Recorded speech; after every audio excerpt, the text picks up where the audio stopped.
investments was 127,000 compared to 99,000 the previous year.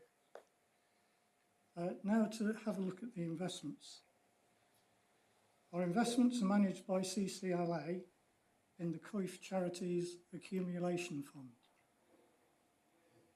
This fund is designed specifically for charities such that it has a relatively low risk. The fund has performed extremely well in the previous year. As you can see, we made a substantial gain of £165,000. Unfortunately, this has not continued into 2023. Global economic conditions have resulted in substantial increases in interest rates. Higher interest rates have been reflected by a fall in the value of the fund investments.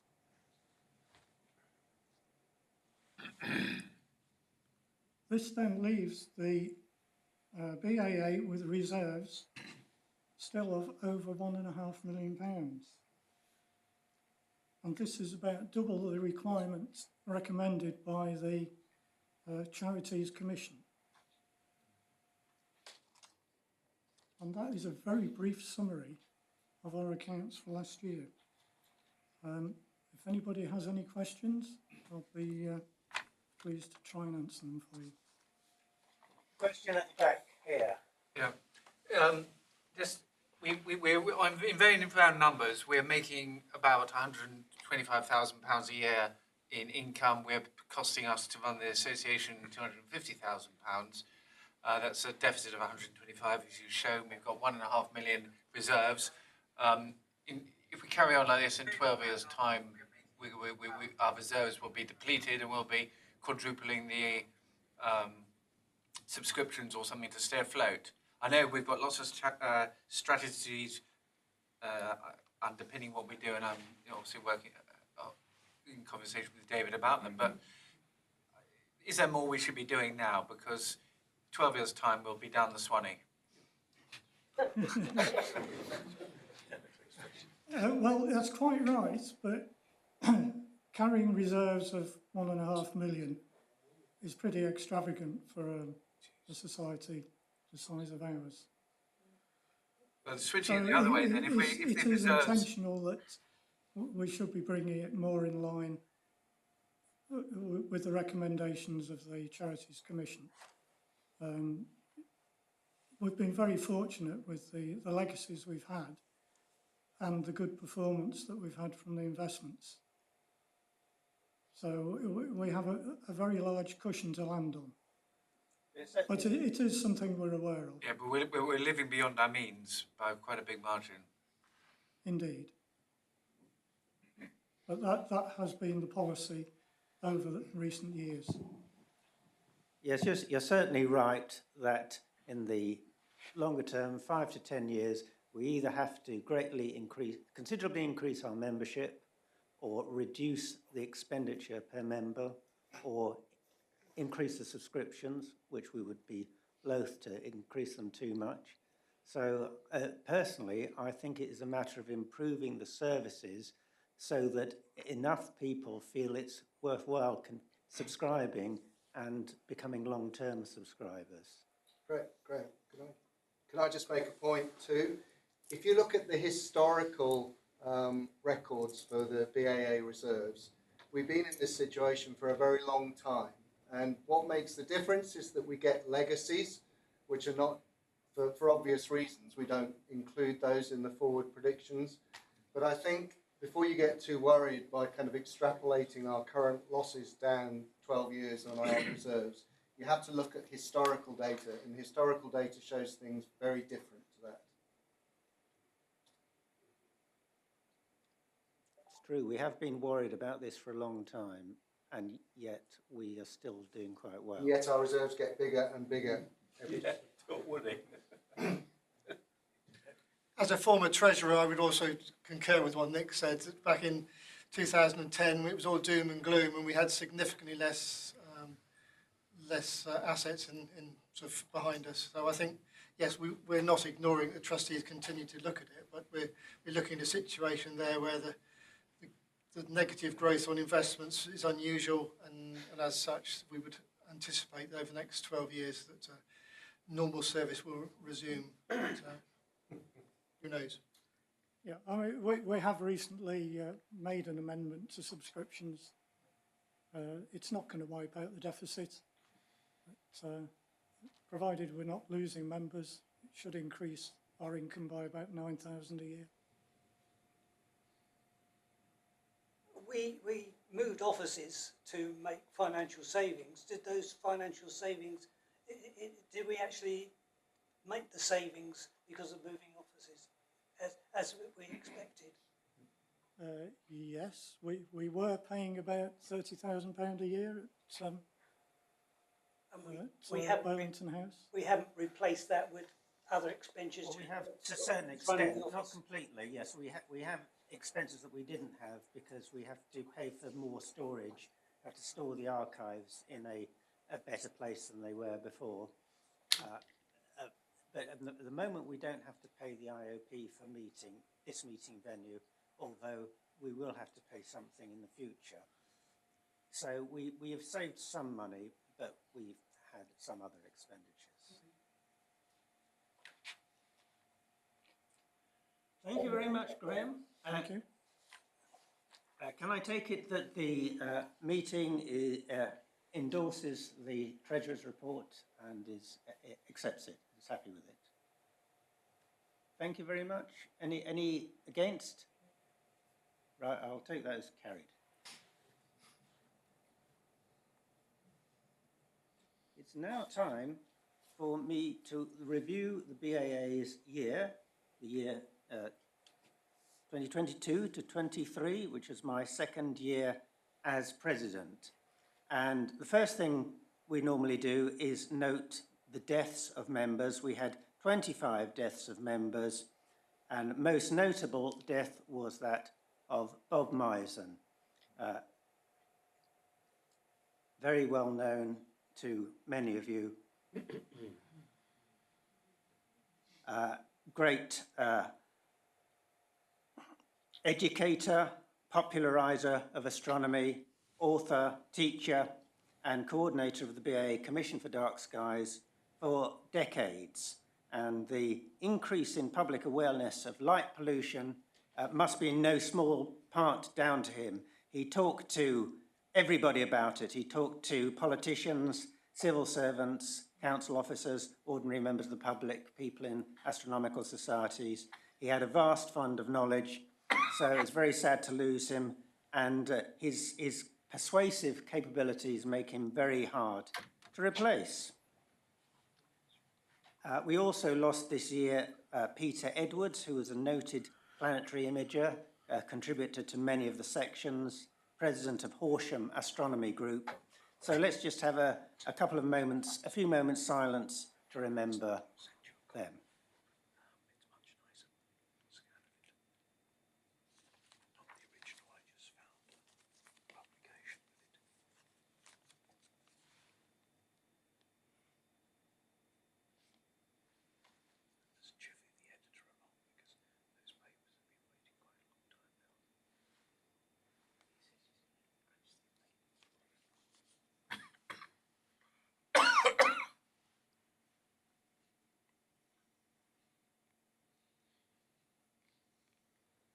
Thank you. On to happier matters. One of our members has received an award, public award. Guy Hurst, editor of the Astronomer magazine, which he's been doing since 1975. He was presented with the British Empire Medal for his services to astronomy. He wasn't well enough to go to the palace to receive it, so the Lord Lieutenant of Hampshire went to his home to give it to him, and that is the British Empire Medal being presented to Guy Hurst, and our Vice President, Alan Lorraine, was able to attend on that occasion. So our meetings have been going well. We had, the last AGM, we had talks from Grant Privet and my first part of my presidential address on the history of the telescope, which you'll hear much more about later. At the Christmas meeting, we had talks from Tim Parsons and Simon Kidd, and I presented the Goodacre Medal to Professor Bill Leatherbarrow and also to Gary Poyner, and I presented the Horace Dole Medal for developments in instruments to Dominic Ford. There's Dominic, who's a software developer who got the Horace Dole Medal and his lovely starry jumper. We also presented the Sir Patrick Moore Prize to 3 people, to Martin Crowe, Simon Dawes and Adrian Jones, who were all collaborators on the ExoClock project, measuring exoplanet transits and collaborating with professional astronomers on that. And we gave the first Cicely Botley Prize, which was for outstanding contribution to the publications of the journal. We gave that to John Simpson for his papers in the journal about aurorae and sunspots drawn from historical records. We had, after the Christmas meeting, a new innovation. We had a social gathering, which was organised by Mary Louise Archer at the Astronomer Pub. And a good time was had by all. We are having another social gathering after this Christmas meeting, which will be on the, I forget the date of it now. 9th of December, thank you. On that occasion, we will not be going anywhere. We'll be able to have it here. The Institute of Physics has given us permission to have it here and in the space outside, and we'll be having wine and nibbles there, and we'll be able to chat for about an hour and a half after the Christmas meeting. But you have to book for that. You'll have to book. There's no charge to members, but you'll have to book on the via the BAA website. In January, we had a talk on the James Webb Space Telescope from Professor Andy Bunker. There he is. And we had Javier Peralta on the Akatsuki Venus mission. In March, we had Professor Alan Harris on near-Earth asteroids. We had John Rogers on Jupiter. We had a change to our previous program of previous years. In previous years, we had a London meeting in May, and that included the George Alcock Memorial Lecture. But this year, we moved it forward to June. That was really because of the availability of this lecture theatre. But I intend to maintain this schedule going forward because it reduces the long summer gap between between the last of the spring meetings and the autumn meetings. So next year we'll have that meeting in June as well. This year, the George Alcock Memorial Lecture was given by John Mason on the subject of George Alcock and Manning Prentice's work on meteors. And we also had a talk from Jeremy Sears on T. Corona Borealis. In June, also, we had a council meeting and we awarded some awards. We decided to award the Walter Goodacre Award to Nick James and the Steavenson Memorial Award to Paul Abel, and we awarded the Horace Dole Medal and Gift to Steve Floodgate and Dave Grist, who are both with Crayford Manor House Astronomical Society, and we decided to award the Lydia Brown Medal, that's for outstanding voluntary service to the association, to Janice McLean, and I intend to present some of those people with their medals at the Christmas meeting. So we had the Winchester, and there's pictures of Nick, who's the Goodacre medalist in a frozen north place, and Paul Abel, who's the Stevenson Award winner, who often appears in monochrome. But he's a very colourful personality, so that doesn't matter.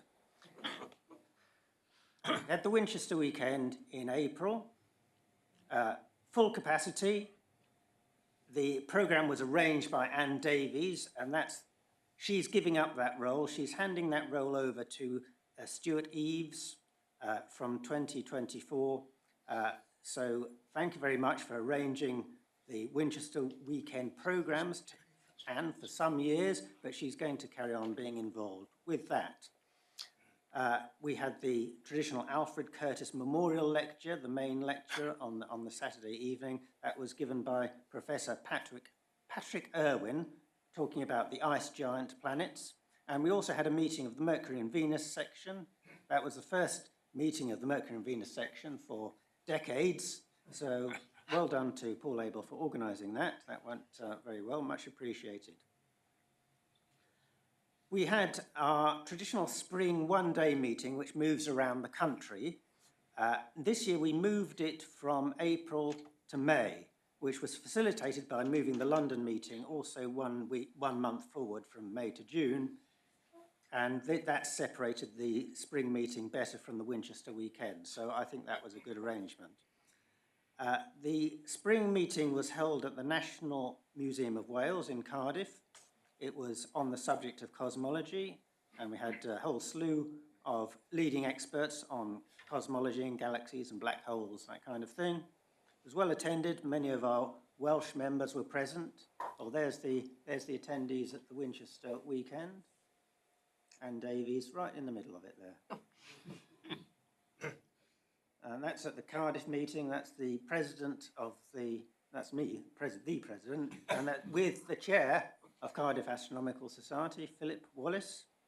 So thanks very much to their support and the support of the Welsh, South Wales Astronomical Societies with that. I only said a few words in Welsh. That was as much as I prepared to do, prepared to learn for the occasion.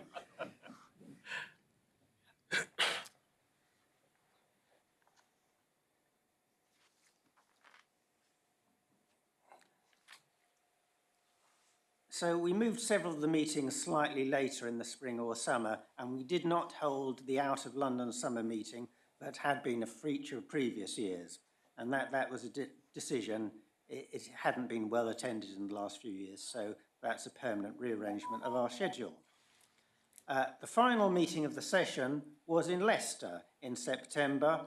It was on the subject of practical amateur astronomy. All the speakers, apart from one professional speaker, Professor Lee Fletcher, he's from Leicester University, and he was speaking about the JUICE mission to the icy planets. All the speakers apart from him were amateurs, BAA members, talking about practical topics, which went down very well with about 60 attendees.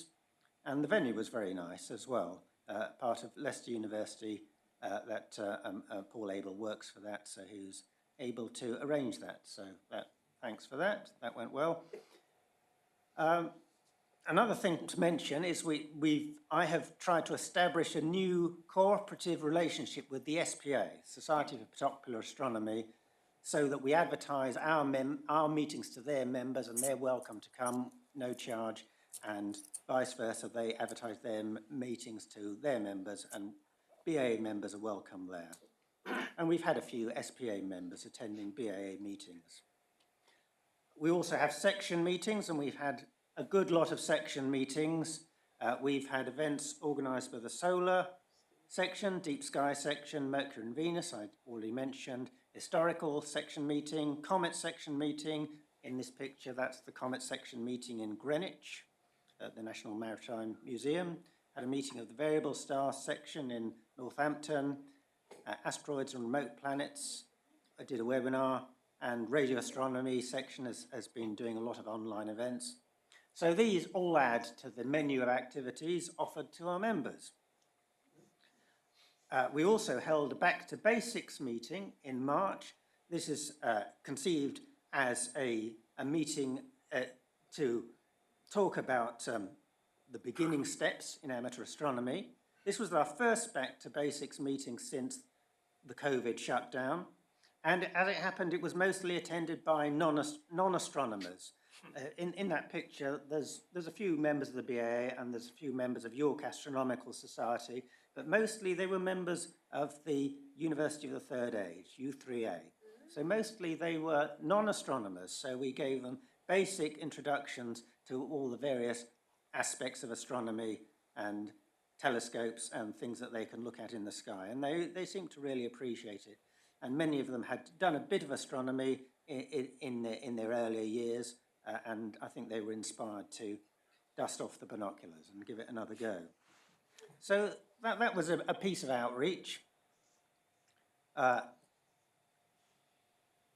a pleasant day in August when I attended an unveiling of plaques, which is mentioned in the current journal as well. The Institute of Physics, in whose premises we are now, they decided to put plaques on the only surviving home in Slough of William and Caroline Herschel. And so there was an event to unveil that, and it was the leader of Slough Council inaugurated those plaques. We have some new volunteers. We have John Hearn. I'd like to thank him for taking over the important task of website manager, which is a big job, and that's been vacant for some years. And following the sad death of Bob Misen, Howard Lawrence has volunteered to be the acting coordinator of the BAA Commission for Dark Skies. And they've been busy. This is Howard Lawrence, and they've organised a stand at the Local Government Association conference in Bournemouth in September, lobbying council officers and councillors from across the country for better local lighting policies. So it was very good that they could organise that, and in the wake of Bob's death, they could get that together. And here's the team from the Commission for Dark Skies, and that's the they were presenting the facts about dark skies, dark habitats, and all the arguments, the astronomical arguments, and the public health arguments, and the wildlife arguments, environmental arguments for having sensible lighting. We've also attended many other events, external events. The BAA's sales team and the events team attended a number of other events. They've attended Astrofest. There are a team of volunteers on the Astrofest stand in Kensington in February, and they attended the International Astronomy Show. That's the International Astronomy Show. And they attended Federation of Astronomical Societies convention, and also the New Scientist Live show most recently. So thanks very much to the team for organising all that.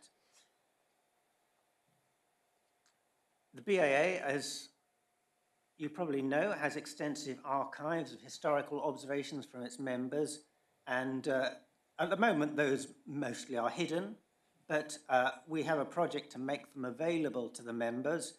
We're going to digitise them as far as we can and put many of them online. That project is continuing, and our archivist, John Tutor, will give an update to you at our next meeting, at the Christmas meeting.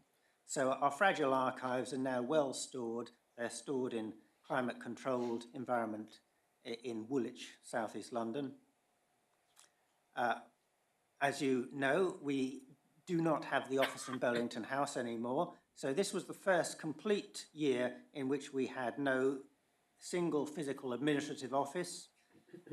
We have an office staff consisting of one full-time employee and two part-time employees. They've been working from home. They are supervised by the officers, that's me and the Treasurer, Vice President and the Business Secretary. They are supervised by the officers. We have meetings with them on Zoom regularly, and so we're supervising them, and we believe that the supervision is working quite well. It's sadly necessary to mention that we are pursuing two ongoing legal cases. The first consists of action against the former curator of instruments, R.A. Marriott, in respect of the former instrument collection, items in the instrument collection that still remain unaccounted for. The second legal case, and this has been reported in national press is a dispute over the will of our late member Roy Panther. He discovered Comet Panther, and we've made efforts to settle both of these cases out of court unsuccessfully. The trustees monitor the expenditure on these cases very carefully, and they review them frequently, and the trustees remain convinced that pursuing these cases is in the long-term interests of the association.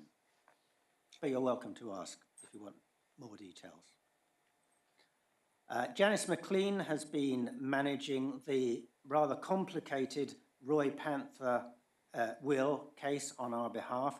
This year she leaves the Board of Trustees under the 3-year rule where there's a 3-year maximum term, but she's agreed to continue to oversee our legal action on the Panther case, so I'm very grateful to her for that. Our membership is currently 2,533. This is a reduction of 1% on the figure for last year.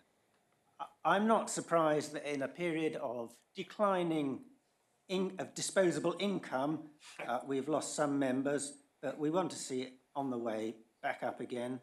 We have various strategic plans for improving our offering to the members, and I hope we will retain members better in the future and have less turnover.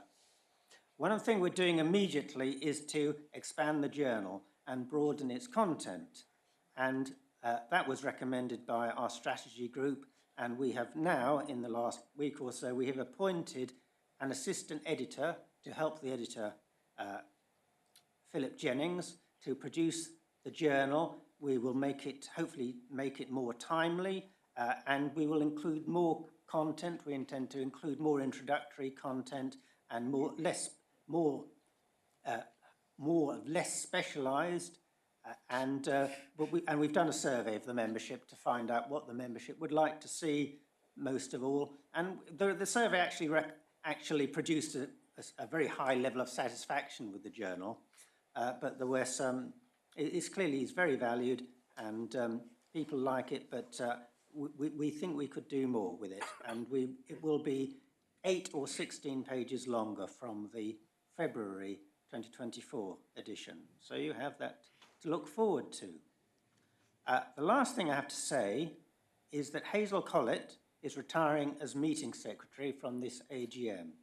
She's been doing this job for nearly 2 decades. She's been at the heart of the BAA for all that time, the heart of its interaction with members. So I'd like to ask Hazel to come up here. And I'd like to ask Marie-Louise to bring what she has brought to give Hazel. This is where it gets embarrassing.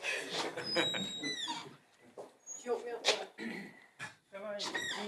Shall I come down instead? No, I can come up. Do you want to come up? Do you want help? Getting down would be the problem. You come over here.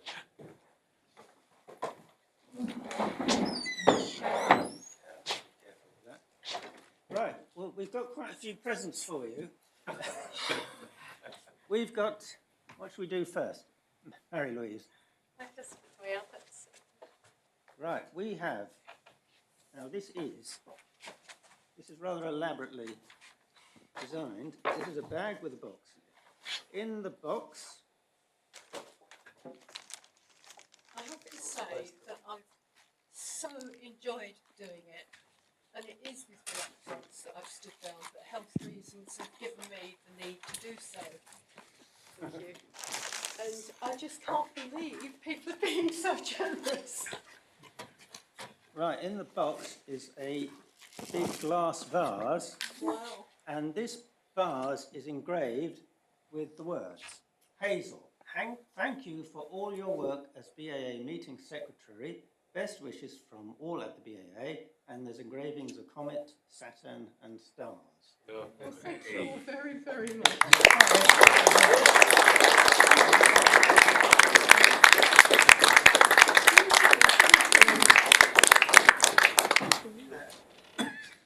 And additionally, we've arranged for Hazel to have a sundial for her garden, And that is being sent to her directly at her home. Now we've got a big bunch of flowers as well.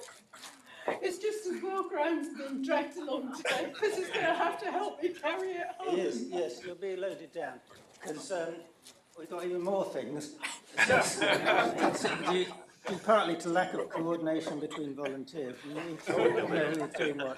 So we've also got you this model of the sun, tiny model of the sun. Oh, thank you. in a crystal sphere Yes. made I by don't know if people can see made it. by lasers. It's a magnetic diagram. It's a picture of the magnetic field of the sun. Yeah. So that's lovely. Thank you all so very, very much. Right, we haven't finished quite. Oh, God. So we put that down on the table. Put that down. Now this is a book, I believe. Now, Mary's done a tremendous job wrapping it up. So it's in a box decorated with butterflies. In the box should be a book. Here is the book. Now, the book, especially printed, it looks like this. It's got a globular cluster on the front, and inside are messages from lots of people in the BAA. Well, I do appreciate everything. Personally written messages. It starts with a message from me, President, and then we got messages from past presidents, from the editor of the journal, and who've done lovely personalised things, like there's a picture of a cat there, and everybody's done a personalised thing there. No, thank you all very, very much. Would you like to say a few words, Hazel? Well, as I said, I've really enjoyed doing it. I've met some amazing people. But she's not leaving. She's going to be on the council Yes, I can still keep the track of for the next everything. year. Yes. So, yeah, so I shall still be around, but I've actually signed off from being the meeting secretary. So apart from the meetings here, which I will still be involved with, I won't be doing all the external meetings, the one-day meeting and the weekend meeting. But I also want to thank all the people that have supported it with coming and giving talks and coming to actually enjoy them. So thank everybody very much. Thank you very much.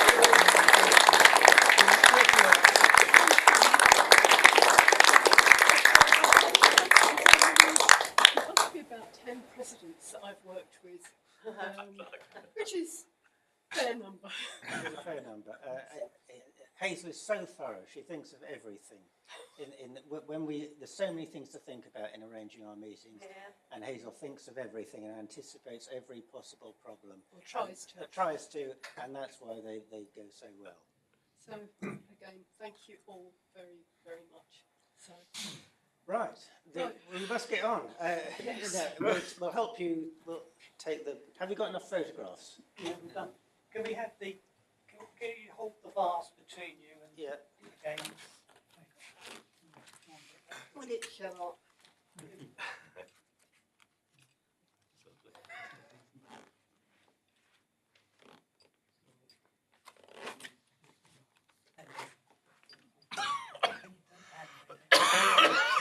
Okay.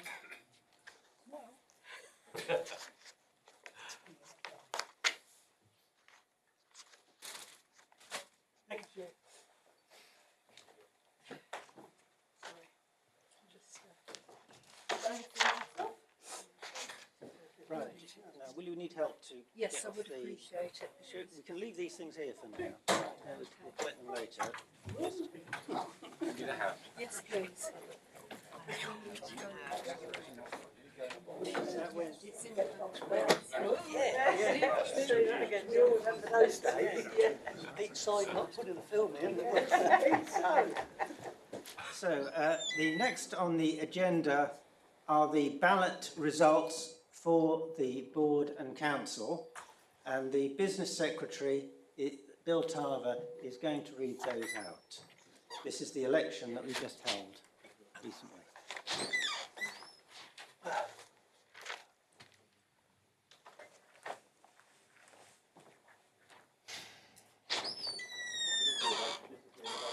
Thank you, David. Okay, the ballots cast electronically and by paper totaled 525. There were 470 electronic valid votes and 55 valid paper votes. Officers elected were David Arditi, 476, Raymond Stanley as Treasurer, 473, Business Secretary Bill Tarver, 456, and Paper Secretary Jeremy Shears, 479. The Vice President is ex officio. And of course, as we've just learned, we have a huge gap, no meeting secretary. So if anybody's got an interest in helping out in that sphere, please don't be afraid of coming forward.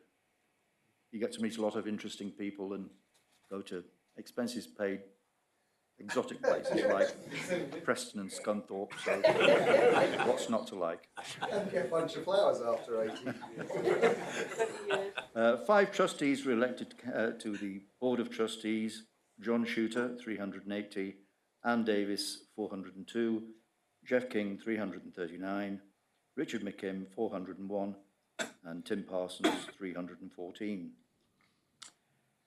Officers elected to other members elected to council were Hazel Collett, happily, Mary Louise Archer, David Boyd, Bill Leatherbarrow, and Alexandra Hart.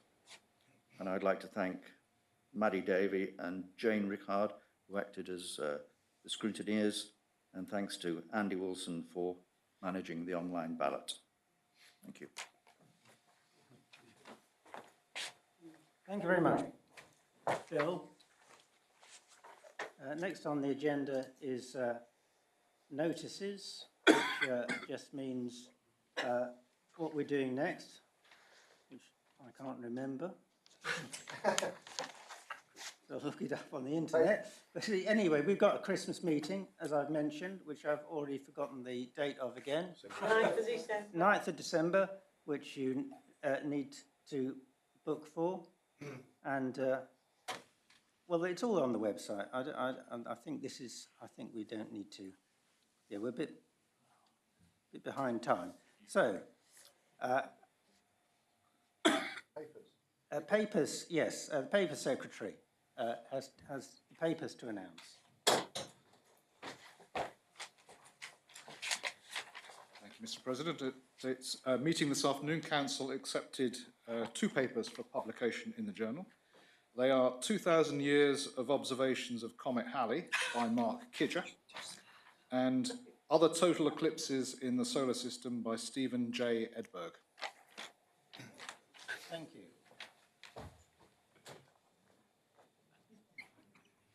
I'd like to welcome any new members here who've never been to a BAA meeting before. And I see we have a new member. He's called Bruha. Is that? Broho. Yes. Yes. Well, it's lovely. Let's come up here and I'll.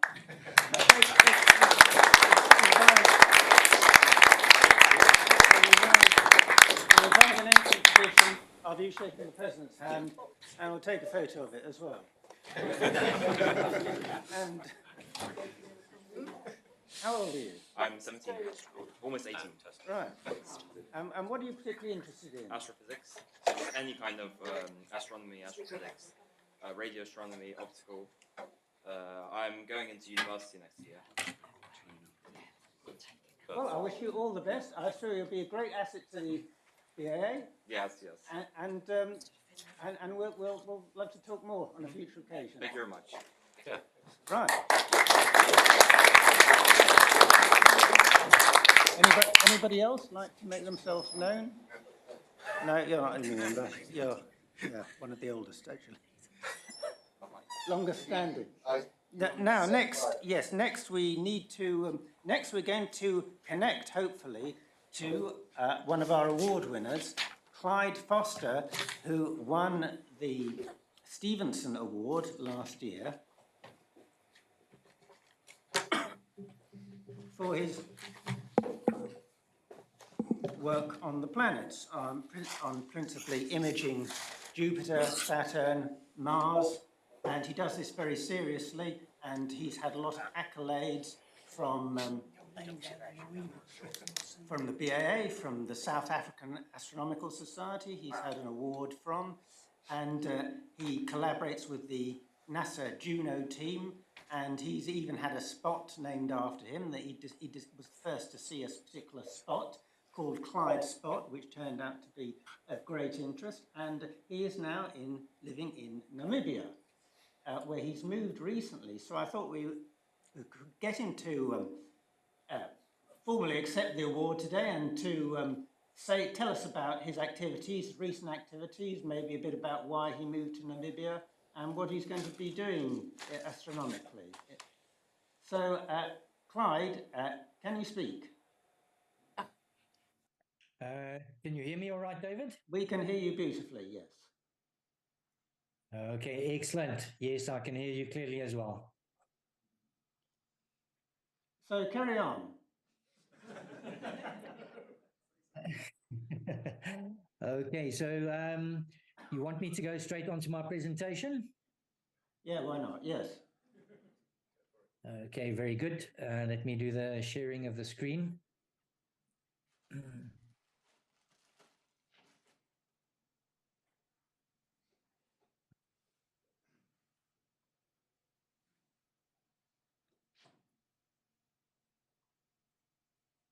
Okay, is that all clear to everyone? Yes, that is perfect. Thank you. Okay, awesome. Okay, David, firstly, thank you very much for the invitation to the AGM. I know it's taken a little bit of time to pull this together, but it's obviously a great honor for me to be able to attend from deepest, darkest Africa here. I hope the connection is all right. But David, to you, the Council of the BAA, the members, and specifically my friends over there, I just want to express my deepest appreciation and sincere thanks for the award. It came at quite an amazing time as we were preparing for our move to Namibia. And my imaging last year was severely disrupted by all the plans that we were putting in place. So it was a real surprise and a very pleasant surprise when you contacted me regarding the award. So I would just like to express my sincere appreciation to the BAA. I think as amateurs, we all get our own sense of enjoyment and satisfaction from the observing that we do. And often that's more than enough for us. But when your efforts and contribution is recognized by your peers and often by professionals as well, it really assists with keeping the fires of enthusiasm burning. But I know we've got limited time, so let's move on quickly. The talk just basically gives a very brief overview of some of the highlights of the last 10 years of my planetary imaging. And then I go on to a brief update as you had requested in terms of the developments in Namibia. So things really kicked off in 2014 when I purchased the Celestron 14 Edge HD. That came on the back of a lifetime of interest in astronomy, which was somewhat impeded by my work and family commitments. But as I was approaching retirement as a chemical engineer, there was this one 14-inch in the country, and with the South African rate of exchange taking a bit of a dive against the international currencies, I realized that there was an opportunity that I couldn't really pass up. And I often look at this photograph, which I took on the 28th of March, 2014, when I actually mounted the telescope in the observatory. And I have to smile sometimes because standing there in all my innocence, I had no clue, no idea whatsoever of the journey that lay ahead of me. So at that time, we were living in Centurion and, of course, highly light polluted. or severely light polluted. And of course, with the C14 having a reputation, and with the three bright planets, Mars, Jupiter, Saturn, well placed from the southern hemisphere at that stage, it was a natural development for me to target the planets. And I just climbed in, committed pretty fully to developing, learning whatever I could. At that stage, Damien Peach and Chris Go had a tremendous amount of influence on my development. They may not realize it, but they certainly did. And I dropped into a routine with the clear skies in South Africa. I was able to image regularly, although not with ideal seeing conditions. And I was just putting out images as regularly as I possibly could. And I think people would often get quite annoyed with some of the quality of the images I put out regularly.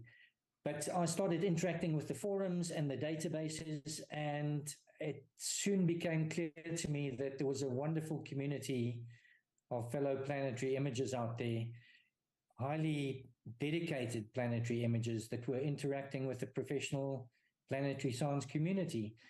And as an engineer, I saw this as definitely an opportunity for myself to interact and make a contribution on a more serious level. And that was very much the direction that my early development took.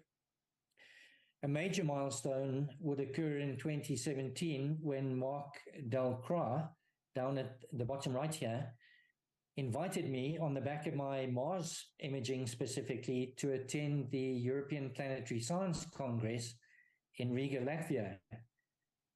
And of course, initially, I just thought this was out of the question, but I became aware that funding was available for amateurs. And I found myself on a plane to Germany and then on to Riga. And as an amateur astronomer from South Africa, to even attend a conference like this, never mind present at a conference, was just mind-blowing. I do have one anecdote concerning these two images or photos here. You'll recognize this gentleman here, no doubt, John Rogers. And many of you will also know Dr. Glenn Orton of JPL. I met up with him at the pub in the hotel when I arrived, and we were chatting and having a drink when Dr. Lee Fletcher joined us, and I didn't know Lee from a bar of soap at the time. And we were introduced, and Lee turned to me when I was introduced, and he said, "You're Clyde from South Africa." And I was a bit taken aback, and I said, "Yes." And he warmly shook my hand, and he said, "I just want to express my appreciation for the contribution that you're making to the planetary science community." At the time, it didn't mean a lot because I didn't know who Lee was. He could have been the floor sweeper for all I knew. But I very quickly Googled his name. And when I realized who he actually was, it was an absolute moment in time for me when I realized that I was on an incredibly special journey. And of course, the whole conference was a new experience for me and the people that I met, and just an incredible experience all around. As David mentioned, one of the projects that I've been heavily involved in since about the same time as EPSC 2017, I was invited to contribute my support for the NASA Juno mission at Jupiter. The spacecraft had already arrived in 2016 and was placed in the 53-day orbit. But the mission team was requesting the amateur support in terms of global images of Jupiter a few days before and after the 53-day close flybys. And I'm sure John has communicated this to the BAA on many occasions, and I started dedicating myself to supporting the mission as strongly as I could. And it's been an absolute honor and a pleasure to meet many of the mission team at the International conferences that I've been able to attend over these last years. And of course, a major highlight for me was in 2018 when I was invited to attend the Juno workshop in London at the RAS. And again, just being the opportunity to meet many of the leading European planetary imagers, and of course, many from, or a number from elsewhere in the world, specifically Chris Goh down at the bottom here, and Anthony Wesley from Australia, who I obviously hold in very high esteem. 2019 would bring its own surprises, and early on in the year we had these amazing flaking events on Jupiter coming from the Great Red Spot.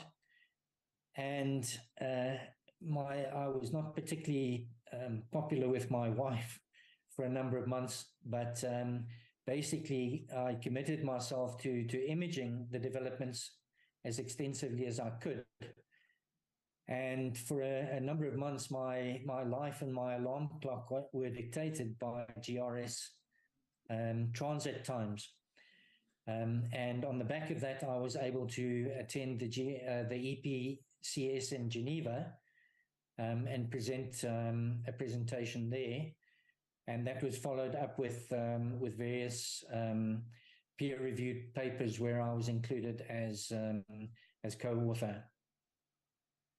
And then, of course, COVID came in 2020. Thankfully, I think for all of us, that had a very limited impact on our planetary imaging. But towards the end of May, I was imaging Jupiter in support of the Juno mission 2 days prior to the PJ-27 flyby. And my normal routine is to capture mono RGB images, followed by infrared, and then move on to methane.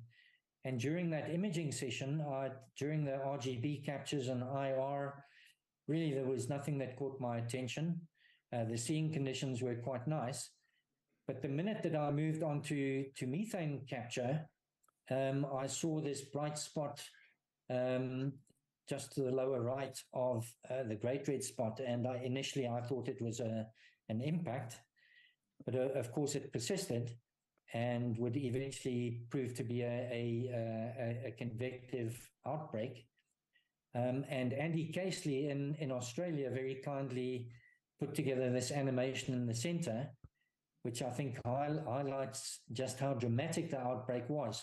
His image was captured 10 hours earlier from Sydney, Australia. And in that time, obviously, this storm had erupted, which I was able to capture. And of course, 2 days later, we would see these amazing images coming back from the spacecraft. I obviously kept in contact with the mission team over the coming weeks, and I was aware that they normally publish a press release after every flyby, which normally highlights some of the more beautiful and interesting features, typically a few of the features captured during the flyby. So when the final press release came out, you can imagine how shocked I was when they headlined Clyde spot on Jupiter. And whereas the term had very much been accepted in the pro-am community as an informal terminology, obviously this did enhance its stature a little bit. 10 months later, we would capture the spacecraft would capture a totally new view of the storm as it developed into an FFR, a folded filamentary region. And I'm pleased to report that even at this stage, nearly 3.5 years after the initial outbreak, as projected by John Rogers, it has developed into an extended section, turbulent section of the STB on Jupiter. So it's the remnant of Clyde spot is very much still alive and kicking. But over and above the publicity that came with that, I think what meant more to me than the general publicity was that Ricardo Hueso and his planetary science group at the University of Bilbao in Spain spent 1.5 years researching the development of Clyde spot. And 2 papers were published last year in the Icarus Journal. The first one and the primary one, I was privileged to be included as a co-author. And I had concerns during the development of the paper that the term Clyde spot during peer review process would be thrown out the door and a more scientific terminology inserted. But I was delighted when the paper was published that the term Clyde spot was in fact retained throughout the paper. And obviously that for me, from a personal perspective, was a huge legacy issue. Right, and then moving on to Namibia. It's quite interesting. I went back through my emails, and 2 years after I started planetary imaging, I had already had concerns about the seeing conditions in Centurion in Pretoria, South Africa. And I made contact with Damien Peach, and we had interaction, and I asked him about what he would consider to be the ideal or location in Southern Africa. We didn't feel that we could go much further. And Damien mentioned to me the Gamsberg region of Namibia, which had been considered as one option for some of the large European observatories, which now are currently located in Chile. But the Gamsberg region of Namibia was considered certainly as an option. In this photo from our farm, this is the Gamsberg mountain that you can see. It's located about 27 kilometers from where we are. And in his email, one of the concluding points was, after we'd had various discussions, he proposed that in that case, I should consider going to Namibia. And in 2019, me and some of our family did an extensive road trip through Namibia. We came to the Gamsberg region, where I made contact with one of the owners of one of the local astro farms. And we were hoping that there was the possibility of maybe a farmhouse being available in the area that we could move to, and I could move my observatory. But things went a little bit dead for about a year. And then I got an email introducing me to one of the farmers in the area. The next day we had a Zoom set up, and we spent 2 hours discussing the prospects. There was just so much synergy between what he was looking for with someone coming onto his farm and what we were looking for. It was just incredible. So we went through the process of applying for permanent residence. First application rejected, but the middle of last year we got notification that our second application had been accepted. And in fact, a year ago today, I was offloading the container that had arrived from South Africa to the farm. So I've been on the farm now for a year. And of course, a major aspect of the move, it wasn't the only aspect in my astronomy and planetary imaging, but I dismantled the observatory in Centurion, and we started rebuilding in January this year. Slow process, because I had to use contractors that were coming to the farm on an irregular basis, specifically for farm work, and the farmer kindly allocated a bit of time every now and then. So we poured concrete on the 23rd of January, and we started rebuilding. The first objective was to rebuild the observatory as it was in Centurion, and that was pretty much completed around about the 15th of April. And I was able to move the telescope back into position. A few days later, I had the observatory connected and set up as it was in Centurion, and I had first light on the 20th of April. And you would have maybe noticed I built an extended slab with the intention of building a new control or operating room for the observatory. And through May, we managed to make progress with the control room. And on the 20th of June, I was able to move the desks, computers from the observatory section into the control room. And 3 days later, I had everything reconnected and was observing from the control room. Over the last period, it's obviously developed. I can quite say it's my happy place on the planet. I've put in a nice coffee station, and from an amateur astronomer's point of view, it's just an absolute dream. I don't think you can ask for anything else. And I'm proud to say that just a few weeks ago we had a housewarming, and we combined that with the official opening of what I now call the Oryx Observatory. We have Oryx antelopes wandering around the observatory area. And the observatory was officially opened by Professor Michael Bacchus from the Astrophysics Department of the University of Namibia, and also the CEO of the Namibia Scientific Society. We don't really have time to go into the experiences that I've had regarding the seeing. The Gamsberg obviously has quite an impressive reputation, but just very briefly, through the winter months, I found that seeing was not particularly good. I think primarily due to the jet stream conditions. We are located about just over 20 kilometers north of the Tropic of Capricorn. So we're still very much exposed to winter jet stream here. But as we moved into spring, I've seen a definite serious improvement in seeing conditions. And this was an image of Saturn from just a couple of nights ago. The Namibia Scientific Society didn't waste any time in inviting me to do a presentation at the society in Windhoek, which went down very well.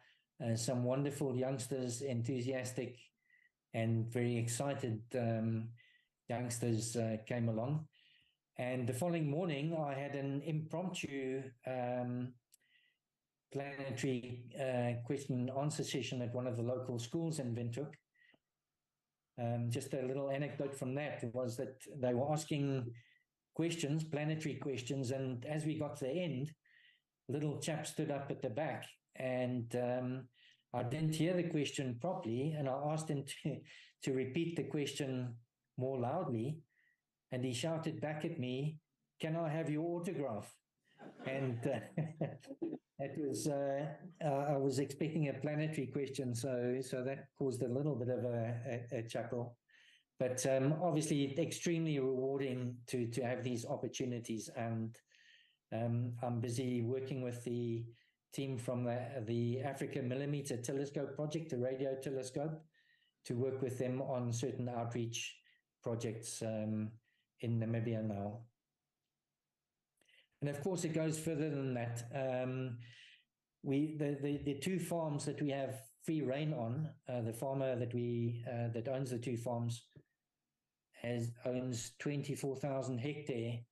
And of course, myself and Marina spend extensive time taking drives out onto the farms, and it's just an incredible environment that we find ourselves in. And of course, we under absolutely pristine Portal 1 skies here. Namibia has a reputation as having some of the most beautiful skies in the world, and I can certainly vouch for that. Obviously, at some stage, I need to find time for some dark sky imaging. I do have a DSLR, and I'm taking some wide field images such as this now. But I can assure you the door is open for any visitors as they, if you ever find yourself down this way. But I don't think myself and Marina could be happier than we are at this point in time. I remain fully dedicated to my planetary imaging, and I hope we're going to have many happy years ahead of us here. So once again, thank you for the award. It means a huge amount to me. A special thanks to John and Richard, who I believe played a role in putting my name forward. But these are just a few photos from my few trips back to the BAA. I've got some very special friends there, and I hope my relationship with the BAA will strengthen into the future. So, David, thank you very much.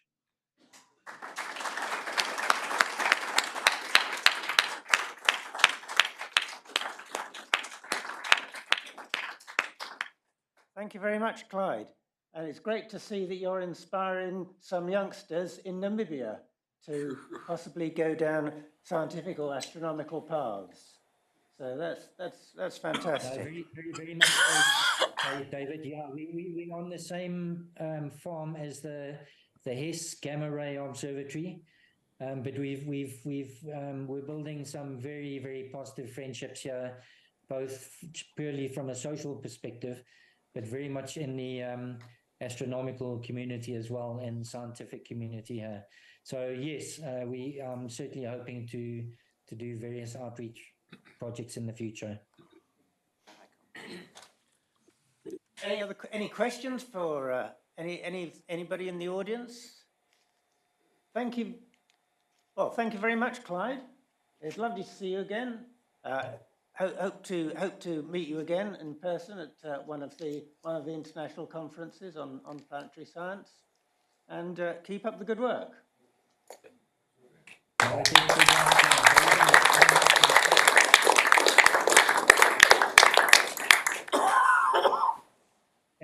Thank you very much, and I'll be leaving now due to our limited internet here. But yeah, I can't really see who's there, but I'll certainly say hi to all my friends on that side. Yeah, we've got about. Cheers, everyone. Bye-bye. Bye. Bye.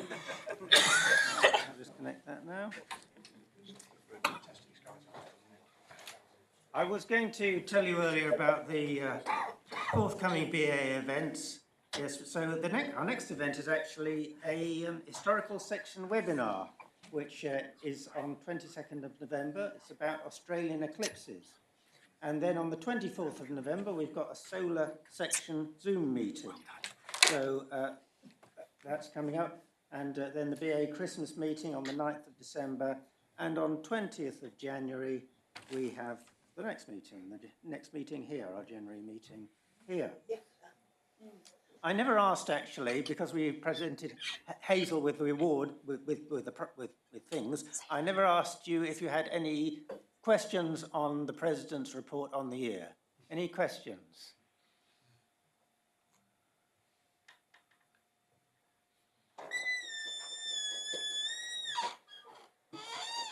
Right, so.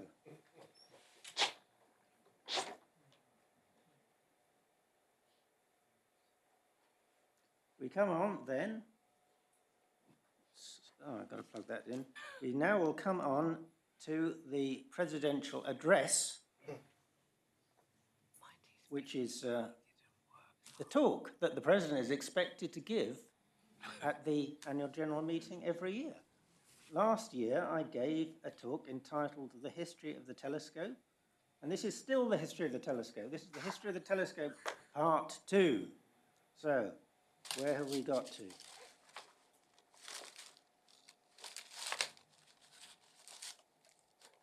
I defined a telescope last time as a device for collecting radiation from distant objects. So it's not about magnification particularly. It's a device for collecting any kind of radiation, and that becomes significant. The word telescope means far-seeing. It's from the ancient Greek. And the stage that we reached last year was I'd mentioned the invention of the modern pattern of reflecting telescope with a thin layer of metal, either aluminium or silver, deposited on glass.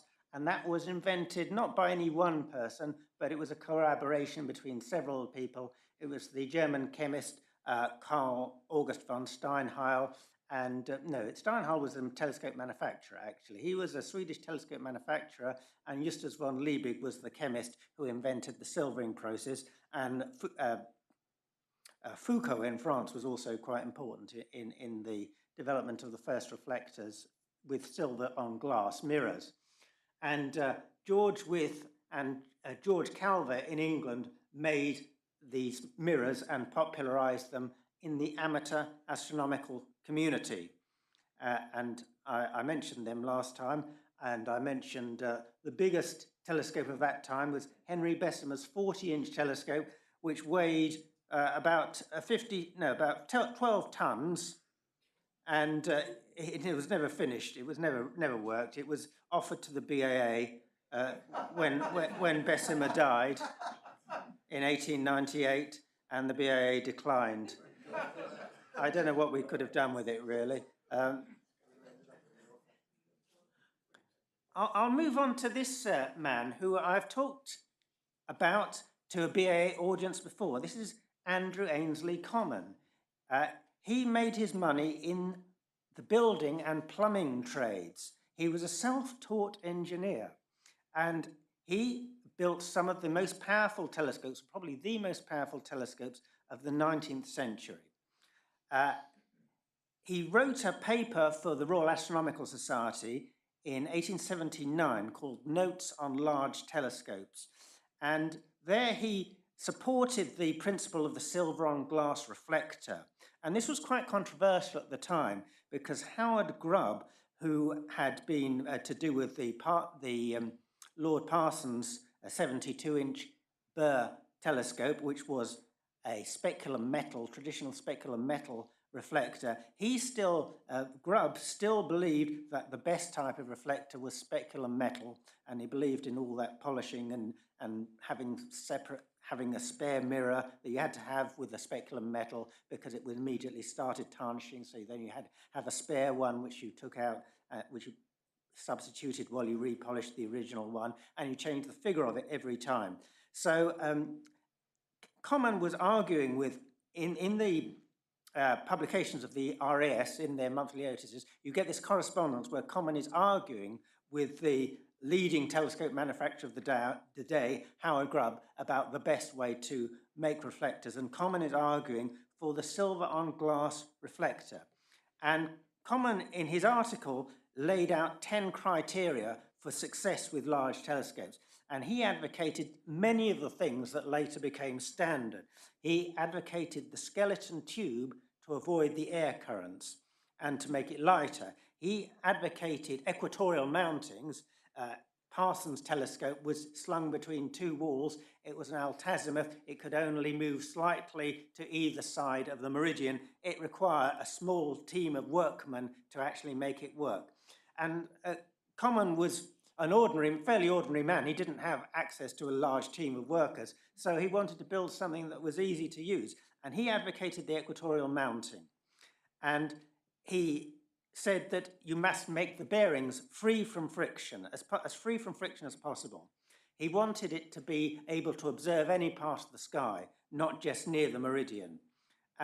He said that the mirror needs to be mounted in a very careful way to eliminate the flexure due to gravity. And I think he was the first person to notice that this is a problem that requires a solution, that a large mirror will flex under its own weight. And he also recognized that you'd need an appropriate site.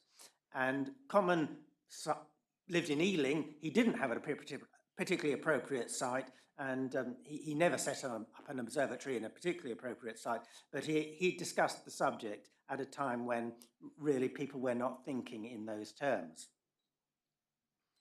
And here is Common's observatory in Ealing. This is a photograph in the archives of the Royal Astronomical Society that they gave me permission to copy. And there is Common at the eyepiece of his 36-inch reflector. The mirror for that was made by Calver, and Calver actually had to develop the machines to make that mirror. He'd never made a mirror of that size before, but later Common started making his own mirrors. He made an alternative mirror to the 36-inch, and he also he designed the mounting, and he floated the bearings of the mounting in mercury, and that was his idea, and that was the first time anything like that had been built. He was interested in photography. Photography had been attempted with telescopes before, and Henry Draper had taken the first successful photograph of the Orion Nebula in 1880. He used an exposure of 50 minutes with an 11-inch refractor, and that's Draper's photo of the Orion Nebula there, and that's Draper with the 11-inch refractor in Harvard, I think it is. So Common realized, A.A. Common realized that you wanted a short focal length telescope to take images. He realized that the intensity of the image on the film is going to depend on the focal ratio, not on the aperture, on the focal length. So you needed a short focal ratio. And this hadn't been really understood before Common pointed it out, that you really need a low focal ratio telescope, such as a Newtonian reflector, rather than the long focal ratio refractor that Henry Draper and other workers at that time were tending to use, like Isaac Roberts in Liverpool. We got successful results with long focus refractors, but he was taking images with refractors. So Common started experimenting with imaging using his 36-inch reflector. He experimented with ways of making the plates more sensitive. He was using dry gelatin plates rather than the wet colloidal plates that earlier workers had used. And he also invented a method of moving the film, it wasn't a film, it was a plate. He invented a method of moving the plate at the focal plane of the telescope, guided by a micrometer, driven by a micrometer, guided by eye on a guiding microscope, and he was able to compensate for the errors in the drive in that way.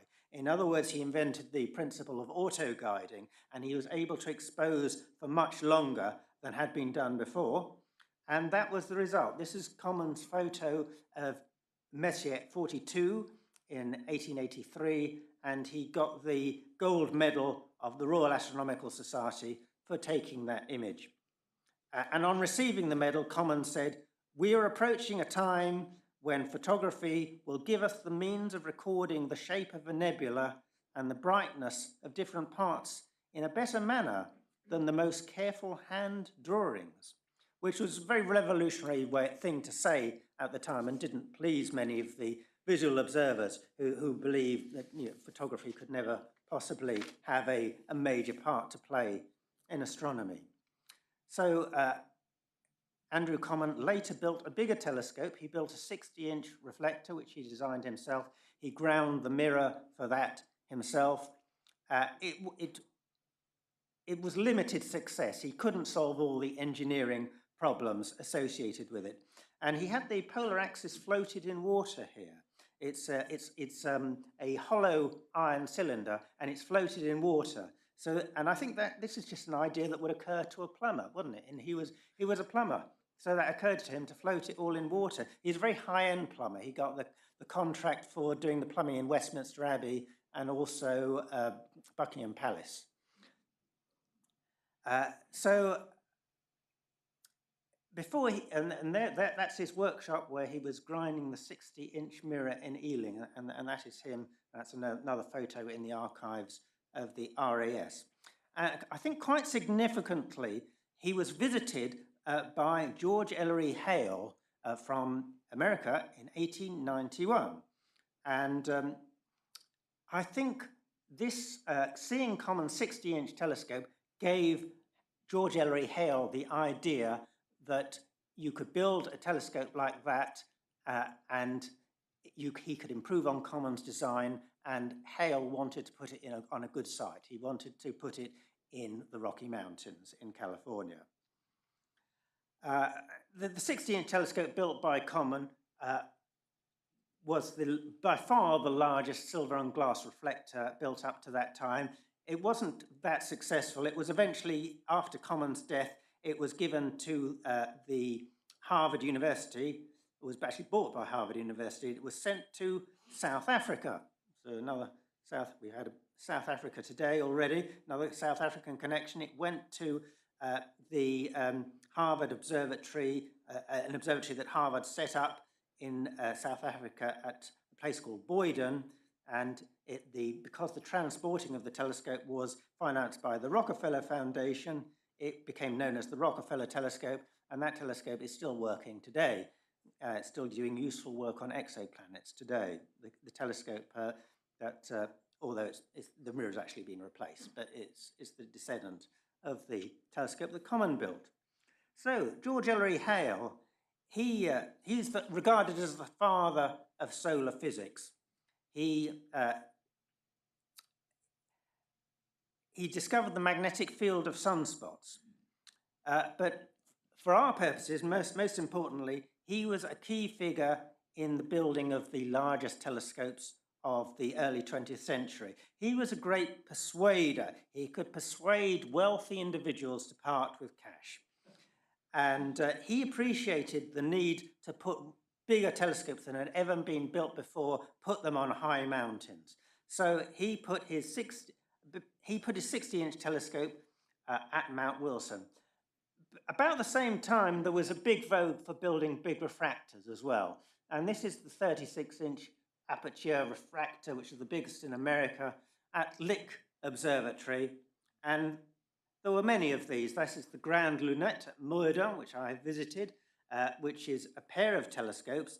It's got a photographic telescope of 62 centimeters aperture and a visual telescope of 86 centimeters aperture. And this telescope is very important in the history of the BAA as well. It's used by our early Mars section director, Antoniadi, to make fantastic drawings of Mars, where he demonstrated conclusively on a perihelic opposition of Mars that it had no canals. And then the biggest refractor of all was the one that this was to do with George Ellery Hale. George Ellery Hale persuaded the industrialist Charles T. Yerkes to finance this. Yerkes owned parts of the London Underground as well. He was has been regarded by some historians as a bit of a shady character, a bit of a gangster. Perhaps he wanted to salve his conscience by giving money to science, and he wanted to build the biggest telescope in the world. So he financed the 40-inch doublet lens refractor with a lens by Alvan Clark. The weight of the telescope is 229 kilograms. So the 40-inch object glass is the biggest that has ever been built. Large object glasses sag. They can only be supported at the sides, and they sag unless you make them really thick, and if you make them really thick, they absorb a lot of light. So the Yerkes refractor was the end of the line, really, for this vogue of large refractors. Well, we had one in England as well. We had the 20-inch refractor in England, built by Howard Grubb. It used an earlier mounting built by George Airy, and it was in the dome of a smaller telescope, so they had to make this weird onion shape to accommodate this longer telescope in an observatory that been built for a smaller telescope. And the 28 inches is still there, and of course is still used for public outreach today. But it's not a great telescope, actually, optically. I can see some people here have looked through it and will confirm that.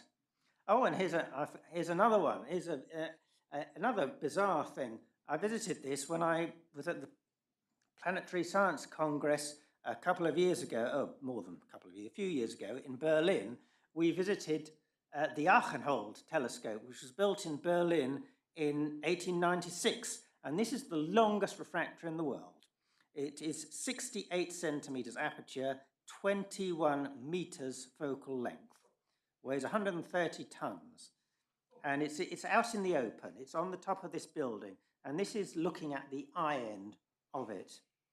And I asked them, we couldn't look through it that day, it was completely cloudy. I asked them, what is the lowest magnification you can get out of it? And the answer was 400. And that's about the highest magnification that any of us ever would dream of using under the best seeing to split double stars or something like that.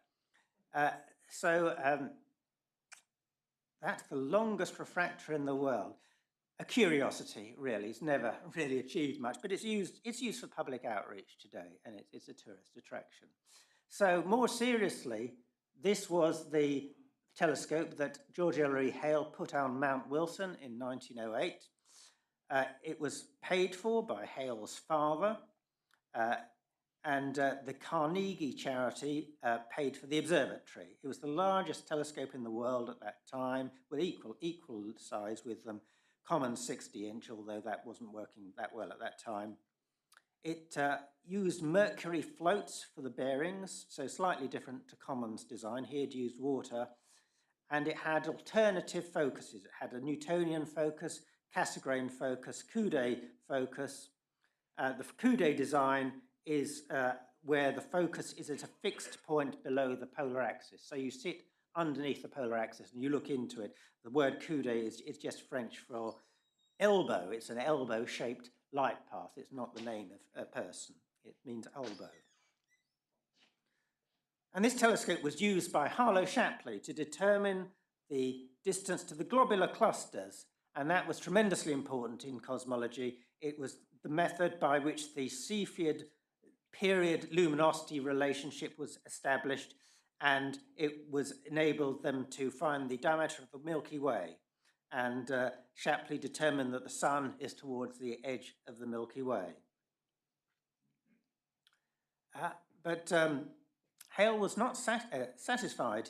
He realized that we needed a bigger telescope to look at the external galaxies, to look at the nebulae, which was still, well, there was still controversy at that time as to whether they were planetary systems in formation within our own galaxy, which was quite a good guess, because now, today, with the James Webb Space Telescope, we've seen planetary systems in formation in our own galaxy, and they do look a bit like that. So there's controversy about the spiral nebulae, whether they were external star systems, and this controversy was still going in the 1920s, or whether they were more local. So the objective of building the 100-inch Hooker telescope on Mount Wilson was to solve this problem.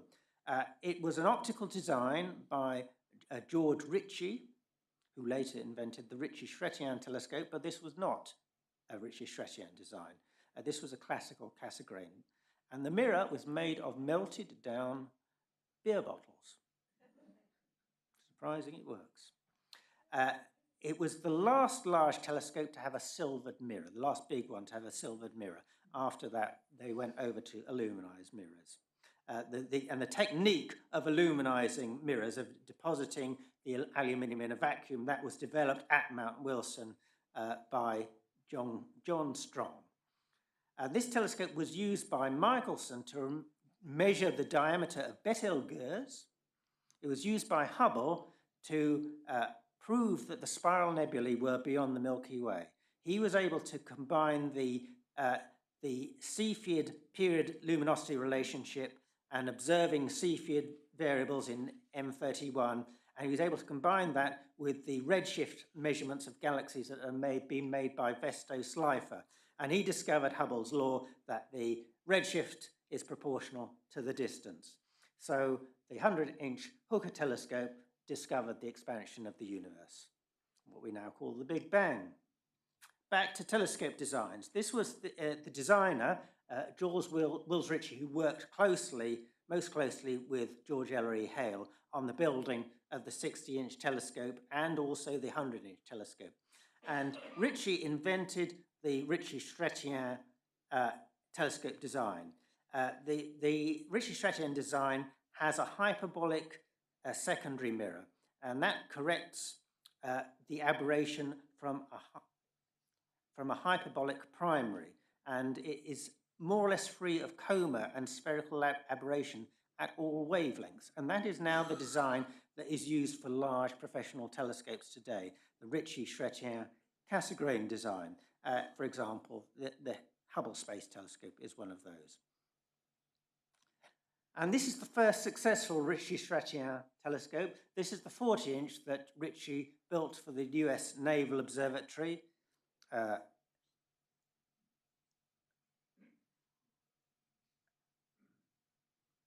Ritchie-Chrétien design still suffers from some aberrations. It suffers from astigmatism, but that can be cancelled out by using a third curved optical element. When you add the third element, you get what is called a 3-mirror anastigmat. Alternatively, you can use a low-power lens near the focus, in front of the focal plane, to correct for the astigmatism and flatten the focal surface.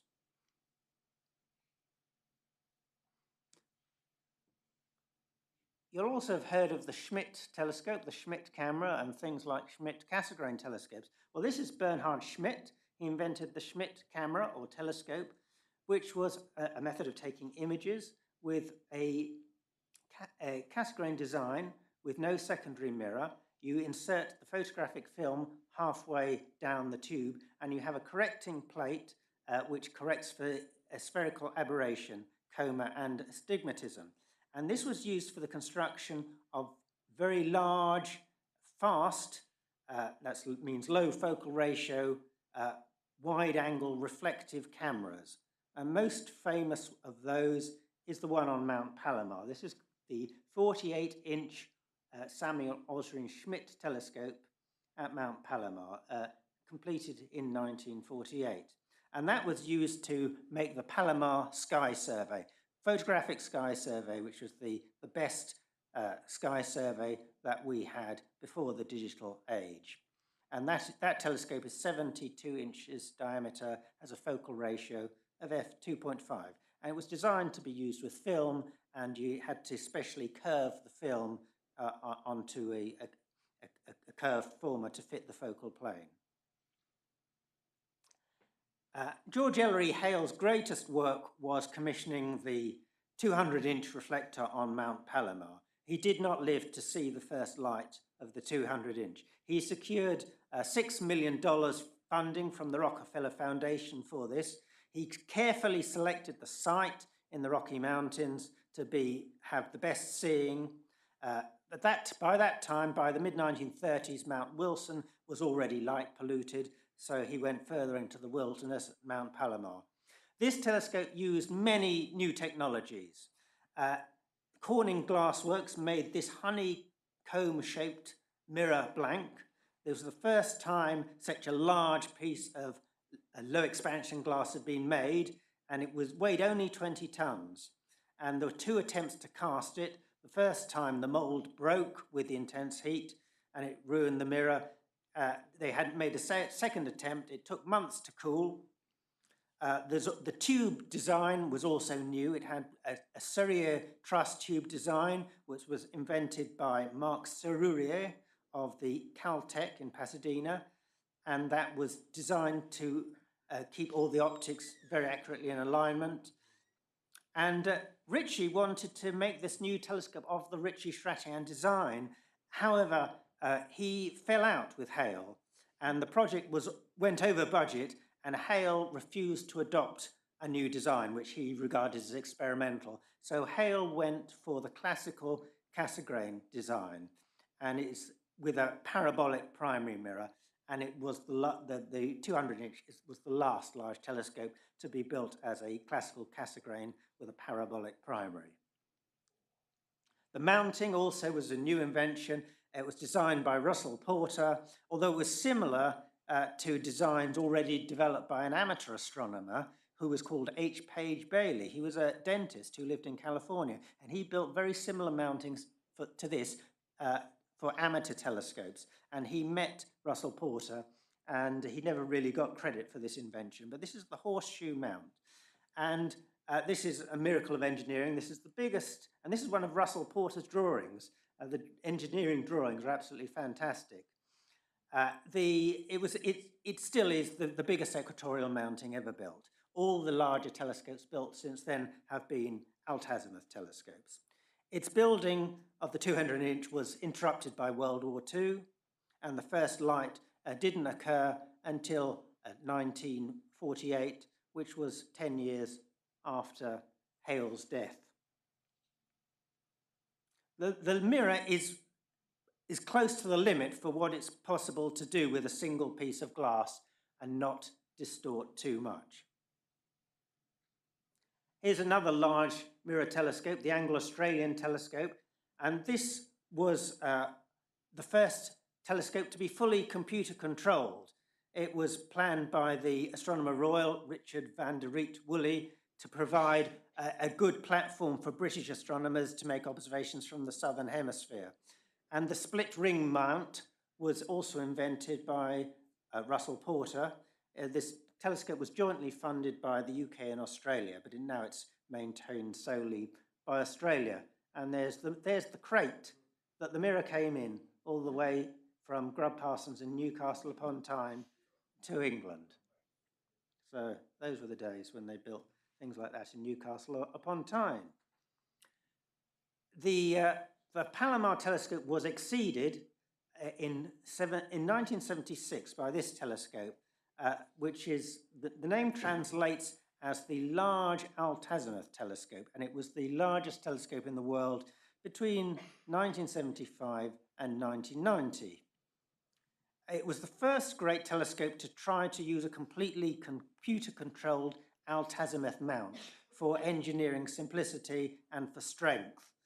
The original mirror was not that great, and it didn't work all that well until it was refigured in 2013. But it was the largest telescope up till 1990. It was, and it was eventually surpassed by the Keck telescope. This is another big British telescope put on La Palma. This was the William Herschel telescope, designed for operating in the near infrared and the optical. It was a northern equivalent of the Anglo-Australian telescope. It was in 1987, it was the third largest telescope in the world. It was the last telescope built by Grubb Parsons in Newcastle. And it had an altazimuth mount, computer controlled, and it discovered the supermassive black hole, Sagittarius A, in the center of the Milky Way. The Keck telescopes on Mauna Kea in Hawaii, twin telescopes, each with 10-meter mirrors. These were the largest telescopes in the world between 1993 and 2007. It's funded by the Keck Foundation.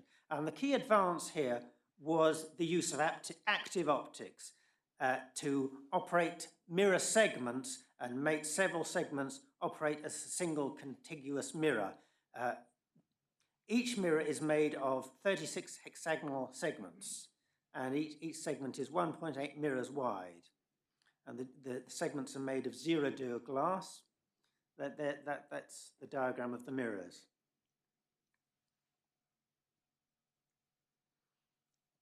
Today, the largest single mirror telescope in the world is this one, which I have visited. It's the Gran Telescopio Canarias, 10.4 meter. It's the largest single aperture telescope ever built. The construction of that telescope cost 130 million euros, took 7 years. But there's some dispute about what the largest optical telescope is now. It depends on your definition. That's the mirror end of it. This also has segmented mirror, 36 hexagonal segments controlled by active optics. Because you could say that this is the biggest in the world. This is the largest large binocular telescope. It has two 8.4 meter, which is 330-inch wide mirrors. Centers are 14 meters apart. It has the same light gathering ability as an 11.8 meter mirror, so it has more light gathering ability than the Gran Telescopio Canarias if you put the mirrors together. And it has the resolution of, in theory at least, of a 22-inch wide mirror. I thought I'd mention modern developments in amateur telescopes rather than only talking about huge telescopes. Modern developments in amateur telescopes, well, we've seen the popularity of compact catadioptric designs, especially the Schmidt-Cassegrain, which is a merger of the Schmidt camera with the Cassegrain 2-mirror telescope has a corrector plate on the front and completely spherical optics. But many amateurs are using small refractors today because of the popularity of imaging, of wide field imaging, and you have many improved designs of achromatic refractors and apochromatic refractors with various exotic glasses, doublet or triplet objectives, apochromats, and this has been a major trend in I would say, the last few decades towards amateurs relying on small refractors. Go-to mounts, the rise of computerized equatorial mounts, nearly always German equatorial mounts. And going the other way, going towards extreme simplicity, the Dobsonian design, popularized by John Dobson. It's a simple altazimuth. It can be home built. They're usually built of wood or plastic, and completely manual design requiring no electrical power, a push design, very popular with the deep sky observers, used for light buckets, as they are termed, big telescopes which people can take in their cars to dark sites. And there are motorized versions of them now, and versions with digital setting circles as well. More recently, in the last few years, smart telescopes. Telescopes that plate solve the sky. They look at a star field, they can work out what the stars are, and they know exactly the coordinates they're pointing at. And they then feed their images to a tablet or a phone, and they can network easily, they can send their images to a database. They can actually be used for serious scientific research, even though they're generally very small aperture telescopes. Now, of course, I haven't said anything about non-optical wavelengths, and I haven't got much time to say much about them either, but I've got next year as well.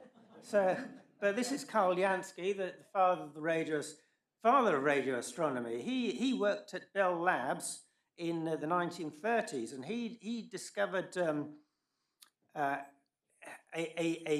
signal that with this radio telescope, he discovered a signal that was not going around the sky in 24 hours. It was going round in 23 hours, 56 minutes. So he realized that this was radiation coming from the center of the Milky Way and going round us at sidereal rate. But he was not an astronomer. Bell Labs was not interested in astronomy. They wouldn't support further research in the field. And so radio astronomy languished for 20 years after that discovery. And it wasn't until after the war that serious radio telescopes were built, most famously the Jodrell Bank telescope. Bernard Lovell pioneered that. This one in Australia, which I visited when I went to see the solar eclipse in 2012, the Parkes Radio Telescope. That's a 64-meter dish. It's the largest dish. No, it's the second largest dish in the southern hemisphere. It's got an outer mesh that's used for long wavelength observations and an inner dish for microwave observations. It was famously used to receive the TV signal from Apollo 11 landing, and it features in a comic film called The Dish. This was the biggest radio telescope ever built, which unfortunately has now collapsed. The Arecibo Radio Telescope, a fixed reflector built into a natural sinkhole. It could be directed by steering the receiver, which was mounted on cables above it, and it was the world's largest single aperture telescope for 53 years. It collapsed in 2020, but it has been surpassed. It has been surpassed by this one, the 500-meter spherical telescope in Guizhou, China, and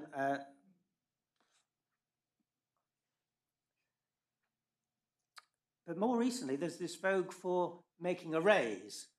This is the Atacama large millimeter, sub-millimeter array. This is the trend to have array of small dishes that can integrate their signals and use as interferometer to provide high resolution. it has to be at high altitude because the millimetre waves are absorbed by water vapour. It's the electromagnetic spectrum, and this is the parts that are absorbed by the Earth's atmosphere. You see there's a window in the optical and some windows in the infrared, and then most of the infrared spectrum is blocked out by our atmosphere. So to observe most of the infrared, the longer infrared, you have to put satellites up there to observe it. And then we have a window for the radio waves that are observable from Earth. And of course, very short wavelengths, the gamma rays, the X-rays, the ultraviolet, those are all blocked by our atmosphere, which is very good for our health. So here's a satellite. This is a Wilkinson microwave anisotropy probe, which probed the microwave background of the galaxy. That's actually a Gregorian telescope, surprisingly enough. It has two Gregorian telescopes back to back, a 1.4 metre and 1.6 metre aperture, and they feed what's called a pseudo-correlation radiometer. Here's an instrument, which, is it a telescope? It kind of fits my definition of a telescope in that it is a device for detecting radiation for different objects, but not many people would call that a telescope. This is the Super Kamiokande neutrino detector, which we had a great talk from Matthew Malek at the Winchester Weekend a few years back. It consists of 50,000 tons of water, very pure water, underground. It's surrounded by photomultiplier tubes, and when the neutrinos go through the water, they cause a shock wave, which causes a little flash of light detected by the photomultiplier tubes. It's a detector of radiation from the distant universe, so in some sense it's a telescope. This is the LIGO Observatory for detecting gravitational waves, which has been successfully detecting cataclysmic collisions of black holes in the distant universe. Is it a telescope? Well, it detects the radiation from a type of radiation, a type of energy from very distant objects in the universe, and it can even, to a certain extent, or using it with other similar devices in different parts of the world, it can, to a certain extent, not pinpoint is not the correct term, but approximately localize on the sky whereabouts they're coming from. So it's a device for detecting radiation from cosmic events. It's a kind of telescope. And of course, we've had big optical telescopes in the sky for many years. The Hubble Space Telescope put up there in 1990. Its mirrors were not made quite right at first. It had to have a mission from the Space Telescope to put a corrector plate up there to eliminate the aberrations. And its most famous work is the Hubble Ultra Deep Field, which it was a very long exposure, and it's still working. Hubble is still working. It's likely to re-enter the atmosphere sometime before 2040. Of course, we now have the James Webb Space Telescope, successfully launched on Christmas Day 2021, and many talks that we've had already to the BAA have been by professional astronomers who have already shown us many of the fantastic results both on nearby objects, solar system objects, and also the most distant galaxies that are one of its principal targets, and also exoplanets, seeing what's going on exoplanets. So this is one of the telescopes of the future to look forward to, the extremely large telescope under construction at the European Southern Observatory in Chile. It will be 39 meters diameter. It will have a segmented mirror supported by adaptive optics. Only the secondary mirror, the secondary, will be 4.2 meters in diameter. It will be used for detailed studies of planets around other stars, the early galaxies, supermassive black holes. It should be able to detect the molecules in planetary disks around other stars. And it's expected to be finished sometime in the early 2030s, I think. So I propose in my next presidential address, I will look to the future and I will speculate on what the telescopes of the future might be like. Thank you very much, ladies and gentlemen.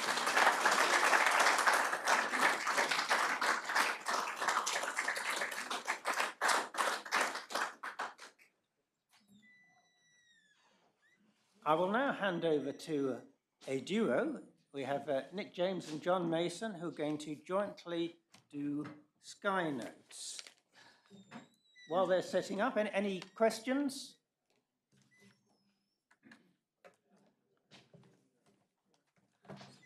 We've got... Sorry? I'm glad you included LIGO. Yes, that was a late, Simon?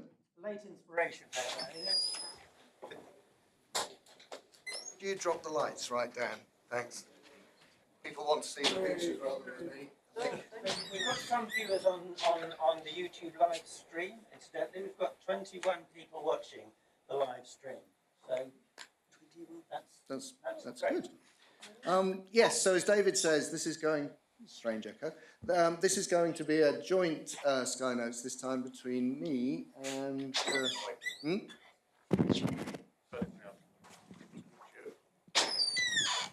That won't make any difference. No, anyway, this is going to be a joint Sky Notes between John Mason and me. I wanted to start, David has already shown this picture, but my great friend Guy Hurst. Guy, the editor of the Astronomer magazine. I've been a member of the Astronomer since 1980. Guy has been... Okay. Is this better? Yeah. Right, okay. If I stand over here. So Guy's been the editor of TA since 1975, an amazing force in amateur astronomy. Here he is being presented with the British Empire Medal, a richly deserved award for an amazing person in astronomy. So I'd just like to emphasise, and I know there are a number of people in the audience here who work very closely with TA, just how important Guy Hurst is in astronomy in the UK. He is basically Mr. Astronomy in the UK. Many years ago, there was a Channel 4 TV programme called Earth Calling Basingstoke, which you can find on YouTube. It's called Earth Calling Basingstoke because Guy lived in Basingstoke. And basically, in the 80s and 90s, if you discovered anything of any importance at all in the UK, the first person you called was Guy Hurst. Amazing man. Okay, let's start with Sky Notes very quickly because I know we're running a little bit late. The sun has been reasonably active. It's not particularly active at the moment, but we've had a few pictures submitted to the BAA website. The one on the left there by Ron Johnson showing a prominence in hydrogen alpha light, and Simon Dawes has specialised in getting some really nice high-resolution images here in white light of sunspots. And you can see here the dark umbra of the spots, the penumbra, and the solar granulation. Of course, the sun then throws all of those charged particles out into space, leading to phenomena in our upper atmosphere, and one of those is the aurora. We've had a few of those recently, some good ones. This is a picture actually that John took from Norway on one of his recent trips, a really nice example of an aurora, but we've had aurorae visible from Great Britain, mainly Scotland. So here we've got Alan 2 up in Elgin, and Jimmy Fraser in Olness, but the aurora has stretched down even to the southern part of England, and people have been picking up aurora on cameras looking at the sky in Oxfordshire, and I got some from Essex and Suffolk. So with the state of the sun at the moment, if there is an aurora alert and you can sign up to these from the BAA, do so even if you're in the southern part of the UK, because there have been some really strong aurora recently. There's been an eclipse recently. It's this one. It's what's called an annular eclipse. So in the case of an annular eclipse, the moon isn't quite large enough to cover the sun, and so you get a ring of light around the sun, which is sold, I think rather oversold as the ring of fire, which makes it sound like it's a kind of really impressive thing, which it is, but it's not really a ring of fire. It's just you see this bright ring in the sky. To see this annular eclipse, you had to travel. It's like a total eclipse. It's only visible from a fairly narrow track across the world. And this is the path crossing North America, starting up there in Oregon, going through Nevada, Utah, New Mexico. Crosses this very famous place called Four Corners, which is where 4 states come together in one place. You can stand with one leg in each state. Well, one leg and one arm in each state, which is quite fun to do. But that was actually closed for the annular eclipse, so you couldn't see the annular from there. I actually travelled and I took this picture of the moon the morning before the eclipse. This is the thin crescent moon rising, actually taken from the Lowell Observatory in Flagstaff, Arizona, which is one of my favourite places in the world. The Lowell Observatory, of course, where Pluto was discovered and where Percival Lowell did a lot of his Mars mapping and came up with the idea of all the canals on Mars. Just a brilliant place to visit if you ever get an opportunity. Here's a couple of images of that eclipse taken by Richard Wilkinson from Colorado. He was off the line of annularity, so he saw a large partial eclipse. Where I was actually in Utah, just off the center line, and this is a speeded up video of annularity. So what you see, and the big difference with a total eclipse, is you see these horns coming together, because the moon is very obviously definitely smaller in size than the sun is. You can see similar effect to a total eclipse, which is Bailey's beads at these contacts, but they're nowhere near as spectacular because they're overwhelmed by the remaining photosphere. You can see I was off center because the moon isn't quite on center here, but it's a nice eclipse. Annulars are nothing like total eclipses. One of the things sort of in educating people about eclipses is how different a total eclipse is to any eclipse where any of the photosphere is visible. So that's a really large partial or even an annular. Totals are completely different. You have an opportunity, April the 8th next year is the big American total eclipse, which comes down through the US and well, actually comes up through Mexico into the US and then ends up going out through Canada. That should be a really good eclipse, and I know a lot of people are going to be traveling to see that one. You don't need to travel to see this, though. There is actually going to be a lunar eclipse this coming Saturday evening. Lunar eclipse, of course, is very different from a total eclipse. So instead of an object coming in front of the moon, what we're actually seeing in a lunar eclipse is the Earth's shadow projected onto the moon. It's only a partial eclipse, and it's only a very small partial eclipse. But it's Saturday night, so it's well timed for us.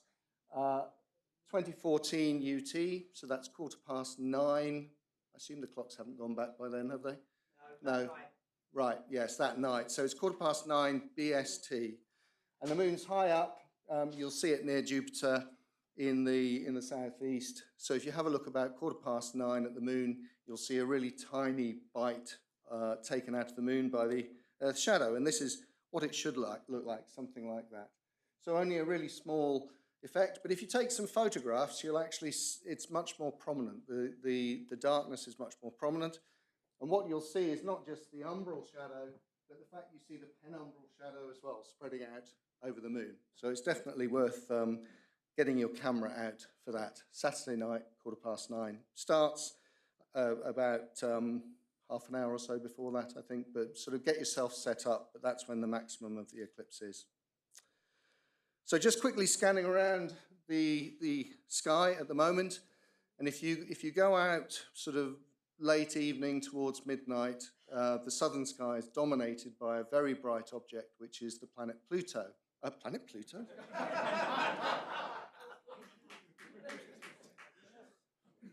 Pluto is not a planet, so I was thinking about Lowell. The planet Jupiter, which is at completely the opposite end of the scale to Pluto.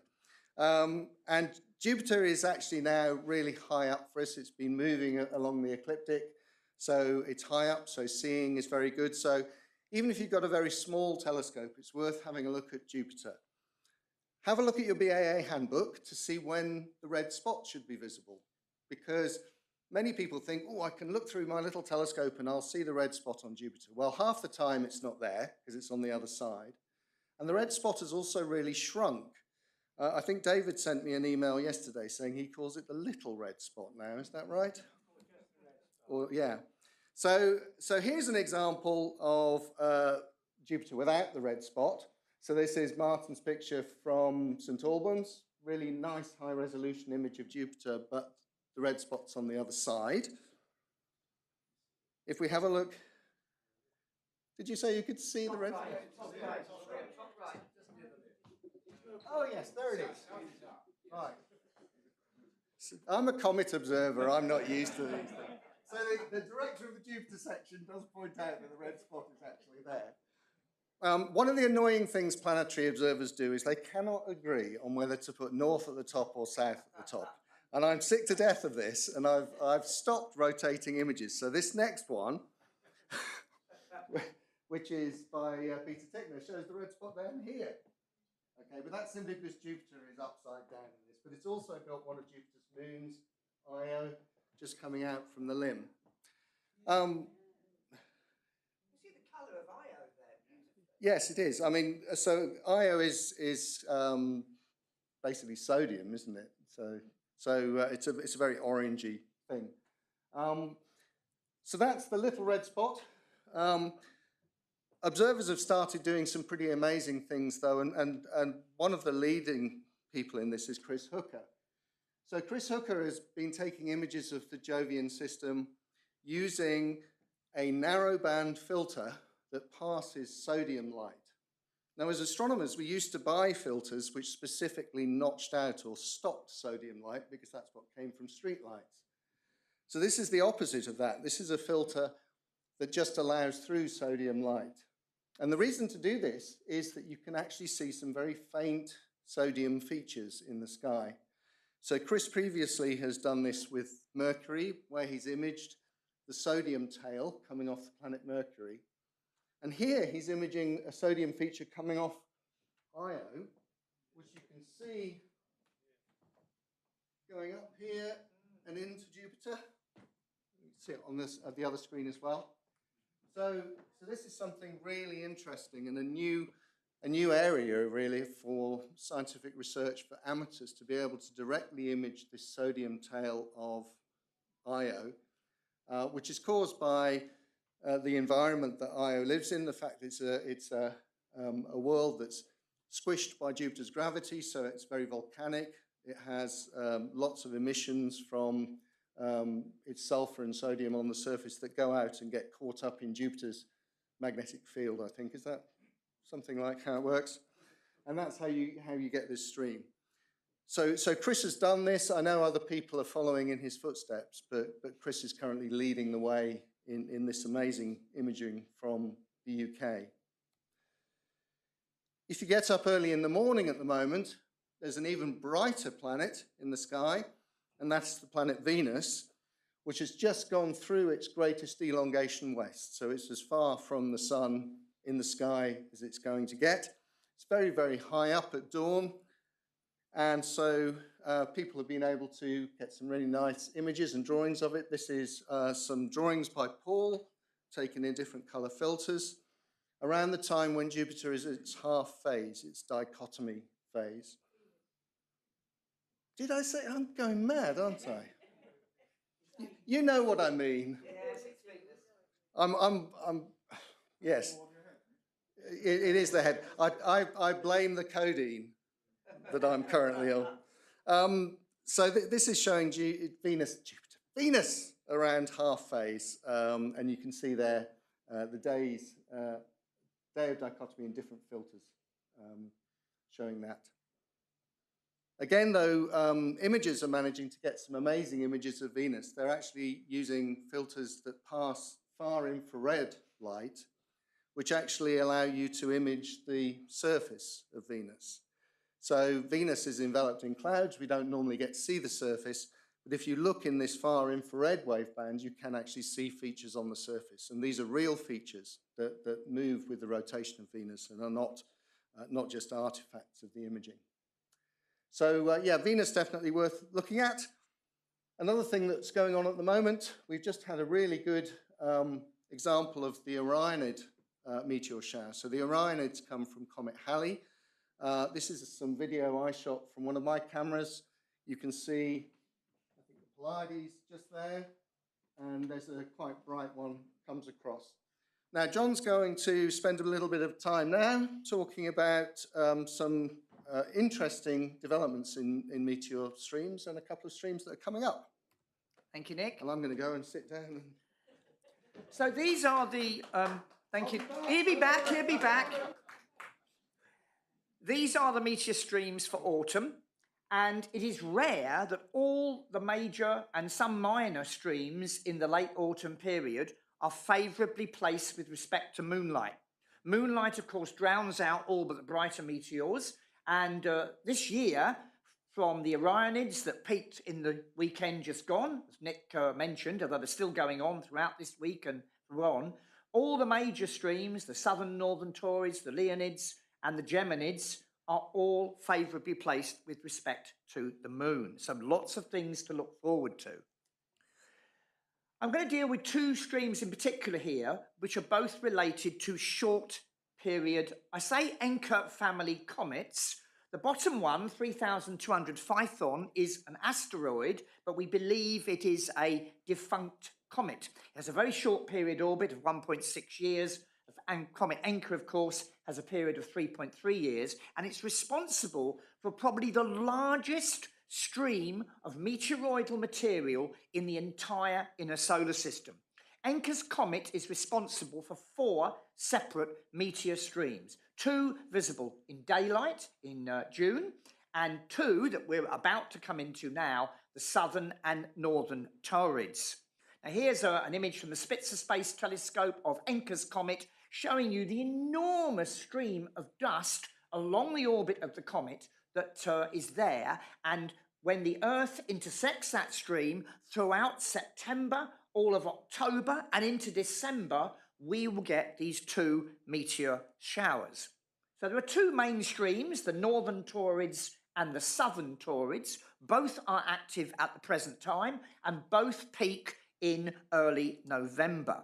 Some of the Taurids can be very bright. There's a beautiful Taurid fireball image some years ago by John Fletcher, seen against a red auroral display. I'm not sure whether we get one of those maybe this November, who knows. Here we can see a summary of the Taurids. You can see that the southern Taurid radiant peaks slightly earlier on November the 6th, the north radiant slightly later on November the 12th, and there are a steady trickle of Taurid activity at the present time and right the way through to the middle and end of November. There's little or no interference by moonlight in early November, and as I said, it's comet 2P Encke that produces the debris that produces both of those meteor showers.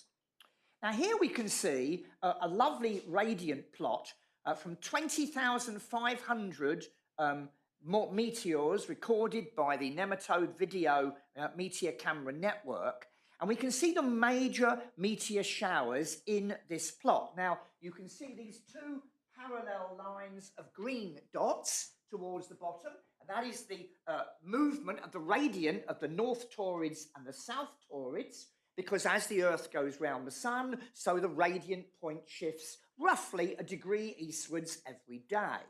Also, we can see above and to the left the Geminid radiant. Now, the Geminids are now the main meteor shower of every year, and this year they are going to be particularly well placed. This is a graphic of showing the Geminid radiant, which at maximum is just above the star Castor. The parent of the Geminid stream is 3,200 Phaethon, an object which is asteroidal in nature, but may well be a defunct cometary nucleus. And here's a lovely impression by the late Paul Doherty of what he believed this asteroid object might look like. It's clearly producing rocky grains from the surface.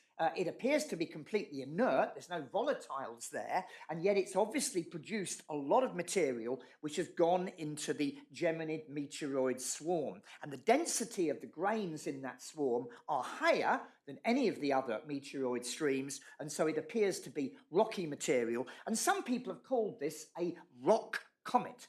But exactly what its nature is, and whether it was originally a comet which has lost all its volatiles, we don't know, but it's still the parent of the biggest meteor shower of the year. And here is another video of Nick's showing some Geminid meteors streaking across the sky. And this is going to be the main meteor shower event of mid-December. There we are. You can see that the radiant rises fairly early in the evening. You don't have to stay up till the early morning hours to get a really good view.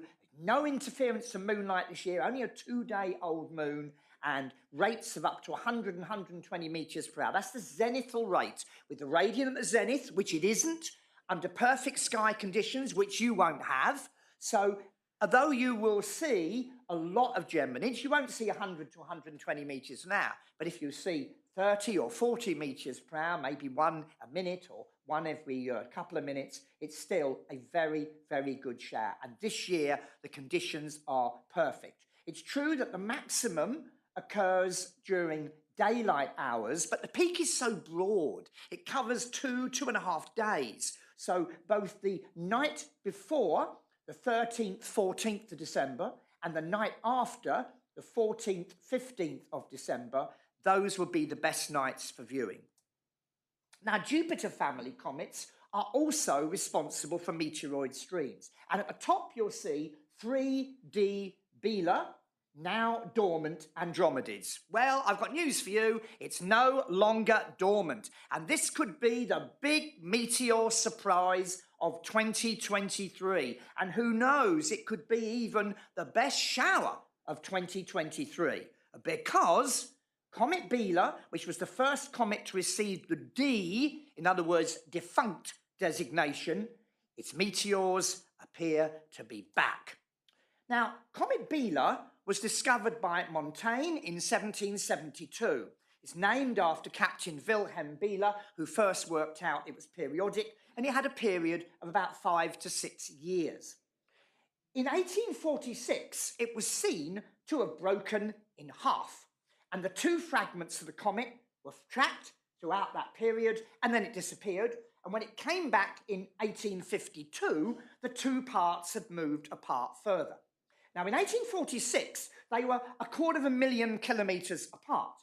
And in 1852, they were 2 million kilometres apart. And the comet was never seen again. Now, someone else who, BA person who very, very influential in the BA over many years was Dr. David Hughes of Sheffield University. He has been a friend of the Meteor section for a long time, and his passing is sadly noted. But he, in a paper that I turned up not long ago, proposed that the breakup of Comet Bielid did not occur in 1846. He'd worked out that at the speed they were moving apart, it was quite likely the breakup occurred in 1832, and that the fragmentation was only observed at this separation in 1846. Now, long after the comet had gone and was not seen again, 2 incredible meteor showers occurred. This is one, 1872, November the 27th. Stars fell like rain, so was reported. It happened again in 1885. And here we can see the peaks of the showers for 1872 and 1885. And we're talking a peak ZHR of up to 10,000 meteors per hour. And this was a truly incredible display. And when people analysed these displays and looked at where the dust came from, it was no surprise that this is the part of the Earth, so the straight line going across the bottom is the Earth tracking through, and the dark blobs are the dust clouds released by the disintegration of Comet Bielid. And you'll see that most of the dust was from 1839, 1846, and 1852. In other words, the comet broke up in 1832, as David Hughes proposed, and the dust from that breakup produced these incredibly densely packed dust clouds, and when the Earth went through them in November 1872 and 1885, there were these incredible meteor storms. The shower declined in the latter part of the 19th century and has been producing rates of just a few meteors per hour for most of the 20th century. And then, in 2011, a surprise. Because in 2011, the Canadian Meteor Orbit Radar detected a meteor shower. It's radiant being very close to that of the classical Andromedid radiant of the 1800s. And this shower, which had peak of about 50 meteors per hour, was occurring on December the 5th, 2011. Now, a number of people looked at this and looked at where the dust came from. And when they looked at where the dust came from, it turned out to have come long before the breakup of Comet Bielid. In fact, it was the 1649 dust filament that gave most of the activity that was seen in 2011, with a little contribution from 1758. Because remember, every time this comet's going around the sun, every 5-6 years, it's leaving a dusty filament. And as the comet's orbit evolves, and as the filaments evolve, particularly due to the gravitational influence of Jupiter, we intersect different filaments at different times. It's a really complicated piece of computer modelling to work out which filament we're intersecting at which time. And it looks as though the 2011 filament crossing was due to the dust mainly from 1649. Now, that was an interesting discovery. So, a group of astronomers, Paul Wiegert and his team at the University of Western Ontario in Canada, they worked out possible appearances of the Andromedid meteor shower, and they used different orbits from the comet. Because once the comet was disrupting, its orbit was evolving rapidly. So because the dust from that 1649 filament comes long before the actual breakup of the comet, they used the orbit for the discovery in 1772 to actually model when we were going to intersect the dust from 1649. If you go down that table, you can see 2023. It's the line here, 2023. There. And you'll see that there is a significant shower. So what are we going to see? Nobody really knows. But you'd be mad not to go out and have a look, because this could be something really, really interesting. Because the 1649 filament, we're going to intercept that on the 2nd of December at about 1900 hours. And Weigert and his team are predicting that we could have about 200 meteors per hour, surpassing the Perseids and Geminids. But we need to observe this carefully. It's no good going out at 5 to 7 on the 2nd of December and waiting for 5 minutes, because the prediction may not be accurate. You need to go out the night before and the night after and all the way through this. The radiant is slightly different to the classical Andromedid radiant, because actually that's in Cassiopeia. This is actually in Andromeda, between Gamma Andromedae and Upsilon Persei. But the thing about these meteors that will set them apart, they are incredibly slow. The Geminids are pretty slow, and their geocentric velocity is more than twice that of these meteors. So these meteors could be fairly bright. They will be unbelievably slow moving as they go across the sky, and they will appear to be radiating out from this location in Andromeda. The moon doesn't rise till 2 hours after, but as I say, you need to get out and have a look. This is something really special, really unusual, the recovery of a meteor shower that we've not seen for over 150 years nearly. And that would be really something. So there we are. Back to Nick.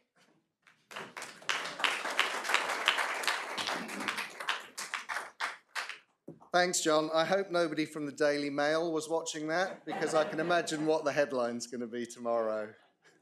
Massive meteor storm due on December the 2nd. I didn't use the word storm once. No, but they can interpolate that kind of thing. Yeah. Anyhow, better quickly rattle on. So many of you will have imaged or seen this lovely galaxy. This is M101, which has got a supernova in it at the moment, supernova 2023 IXF. And there is an amazing light curve. If you go on the BAA website, this is the most detailed light curve, I think, of a supernova following eruption that I've seen anywhere. Most of it's down to Ian Sharp, who's been doing photometry on this from his telescope down on the south coast and in Spain, in multicolours. But pretty much every night since this thing went off in May, he's got photometry. I think that's a pretty amazing achievement, a really interesting supernova. So in visual, it's down to what, about 15 at the moment, something like that? 14, yeah, about 14. So it's still easy to image, but the galaxy is disappearing into the twilight. Another really nice supernova recently, and this is a lovely image by Mazen Yunus, who hopefully many of you will have read his article in the journal, the Last But One journal, about his setting up an observatory in Morocco, which I thought was just an amazing description of what he did there. And this is a really nice image of that supernova. So again, this one is a bit far south, but something that you can go after with remote telescopes. I've got a couple of variable stars before I go on to the comet finale. So this is T Corona Borealis, which Jeremy talked about a few meetings ago or so. It's due to go bang. When's the prediction? 2024.4 plus or minus 0.3. So sometime next year, isn't it? But it's got an interesting characteristic that it goes into a dip before it goes off. And there's certainly a lot of evidence that it's in that dip at the moment. So we're on target for this thing to go off next year. So definitely a star worth keeping an eye on. Again, it's kind of disappearing into the evening twilight, but it'll be available in the morning sky soon. And then another variable, this one OJ287, which is a binary black hole. So one of the amazing things about amateur astronomy is you can go out into your back garden with your telescope and you can observe black holes, interacting black holes, which I think is a pretty amazing thing. Not many other hobbies that you can do that. This is the light curve of that, and it's at its brightest since May 2020 there, according to Jeremy. So finally then, just on some comets. This is a lovely comet that we had recently that nearly nobody saw, or almost hardly anybody saw. This is 2023 P1. It was discovered by a Japanese observer called Nishimura. Very unusual for comets to be discovered by amateur astronomers these days because they're normally swept up by surveys. The reason that this one was discovered by an amateur astronomer was that it was very close to the sun and it was in an orbit that kept it very close to the sun for quite a long time back until it was actually very faint. So the surveys didn't have a chance to pick it up. It was discovered and it became quite a big thing in the media as being a bright comet, but it was an extremely difficult comet to see because it was always very close to the sun in bright twilight. This is a lovely image of it taken by Michael Yeager on the 8th of September, just as it started diving towards its perihelion. Its perihelion was on the 17th of September. But we got observations from the UK. This is a nice one by Dennis Brzezinski, who managed to get it from up in the north of Scotland. But to be able to get these images, you needed to have a very clear horizon. At this time, the comet was in the far east, northeast of the sky, very low down, only a few degrees above the horizon when the sky was getting dark. And it was, as I mentioned, it's a very interesting comet from the point of view of discovery. So if you look at this plot, the key thing here is the purple line, which is the elongation from the sun. And it was discovered by Nishimura just about here when it got to about 34 degrees from the sun. But you can see that the comet was actually within about 30 degrees of the sun right back until May, and it would only have been accessible to the surveys from April. So this comet was almost kind of specially designed to be not discovered by surveys and discovered by amateurs. So that the strategy that they do is they sweep the morning twilight, so you get these comets coming out of the sun. I made a prediction that the comet might be visible at perihelion, although it was going to be an extremely difficult observation because at perihelion the elongation was only going to be 12 degrees. We didn't know quite how bright the comet was going to be, but we thought it might be second or third magnitude. Now, if you're in space and you're a spacecraft, that's an easy observation to make. This is an animation from the stereo heliospheric imager. You've got the comet here, you've got a moving object just below it, which happens to be Mars, and you've got that bright star on the left there is Spica. And on the right, you've got the solar corona blowing out into space. But you've got this lovely comet with its two tails. You can see it's got a dust tail at the top and a gas tail at the bottom. And you can see there's quite a lot of dynamic stuff happening in that gas tail as the solar wind blows past. But would we actually be able to see it from the Earth at its perihelion? Well, I was very lucky because a year or so ago, I planned to travel to La Palma to do some observing from the top of the mountain there. And it just so happened that the week that I went to La Palma was the week when the comet was at perihelion. So this is me on top of the mountain with the clouds below me, stars in the background, and all those streaks from Elon Musk's lovely Starlink satellites illuminating the sky as well. And the telescope I took here was actually a Red Cat 51, which is a 51 millimeter f4.9 Petzval, basically a telephoto lens, nice telephoto lens, and a monochrome CCD camera. So I managed to find the comet, amazingly enough, and these are it on 3 scales. The comet at the time I took these images was only 4.5 degrees above the horizon. Wow. The sun at this time was only 8 degrees below the horizon, so the sky was very bright. But you can just about see it in this full frame image here, and this is the blown up version of it showing its tail. So it's not very often you get a chance to image a comet that's only 12 degrees from the sun, less than 12 degrees from the sun's limb. A comet that's much more accessible, and one that's going to be quite interesting coming up to next year is this one, 12P Pons-Brooks. This is a Halley-type comet with a period of 71 years. It's coming back to perihelion next April. It should be quite a nice, brightish, naked eye object, maybe 4th magnitude. But it has outbursts, and it's had 2 large outbursts so far coming in. This is the second one, the one that happened a few weeks ago, back in early October. So those images on the left there are images taken using, mainly using the Almatac telescope that the BAA now has available through Max Yusutov for use by people. So you've hopefully read about that in the journal, David's editorials. It's a really good setup. It's a CDK 17 with a very nice CCD imager, and it's available to observers. So if you are interested in using that telescope, and I know a number of people are using it for comets, a number for variable stars, then please contact David, and he will tell you how it's all going to work.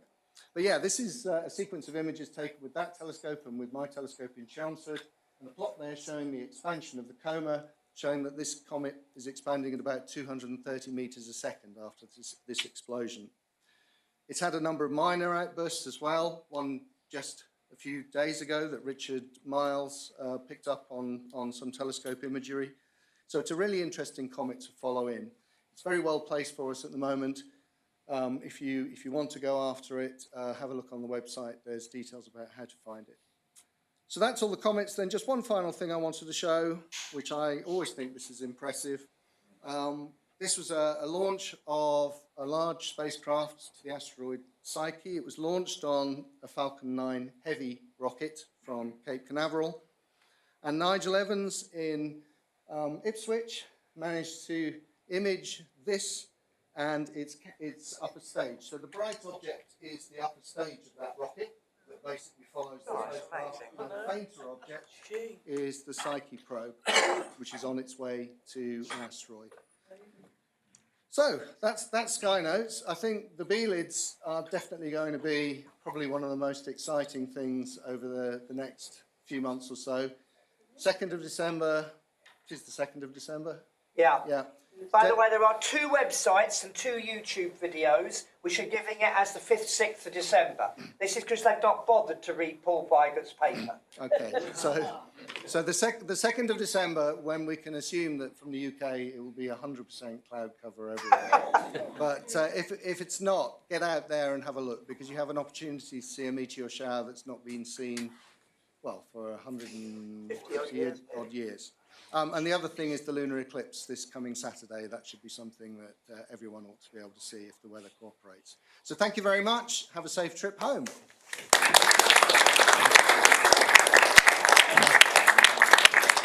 And I apologise for confusing Pluto with Jupiter and Venus with Jupiter as well. Easily done. Thank you very much, Nick. Well, that's the end of the meeting. We've run out of time. We're a little bit over time, actually, so we'll have to leave the building quite quickly. We'll see you, many of you, hopefully on the 9th of December for the Christmas meeting. Some of us might go to the pub in King's Cross Station now. And thank you all for coming. Bye-bye.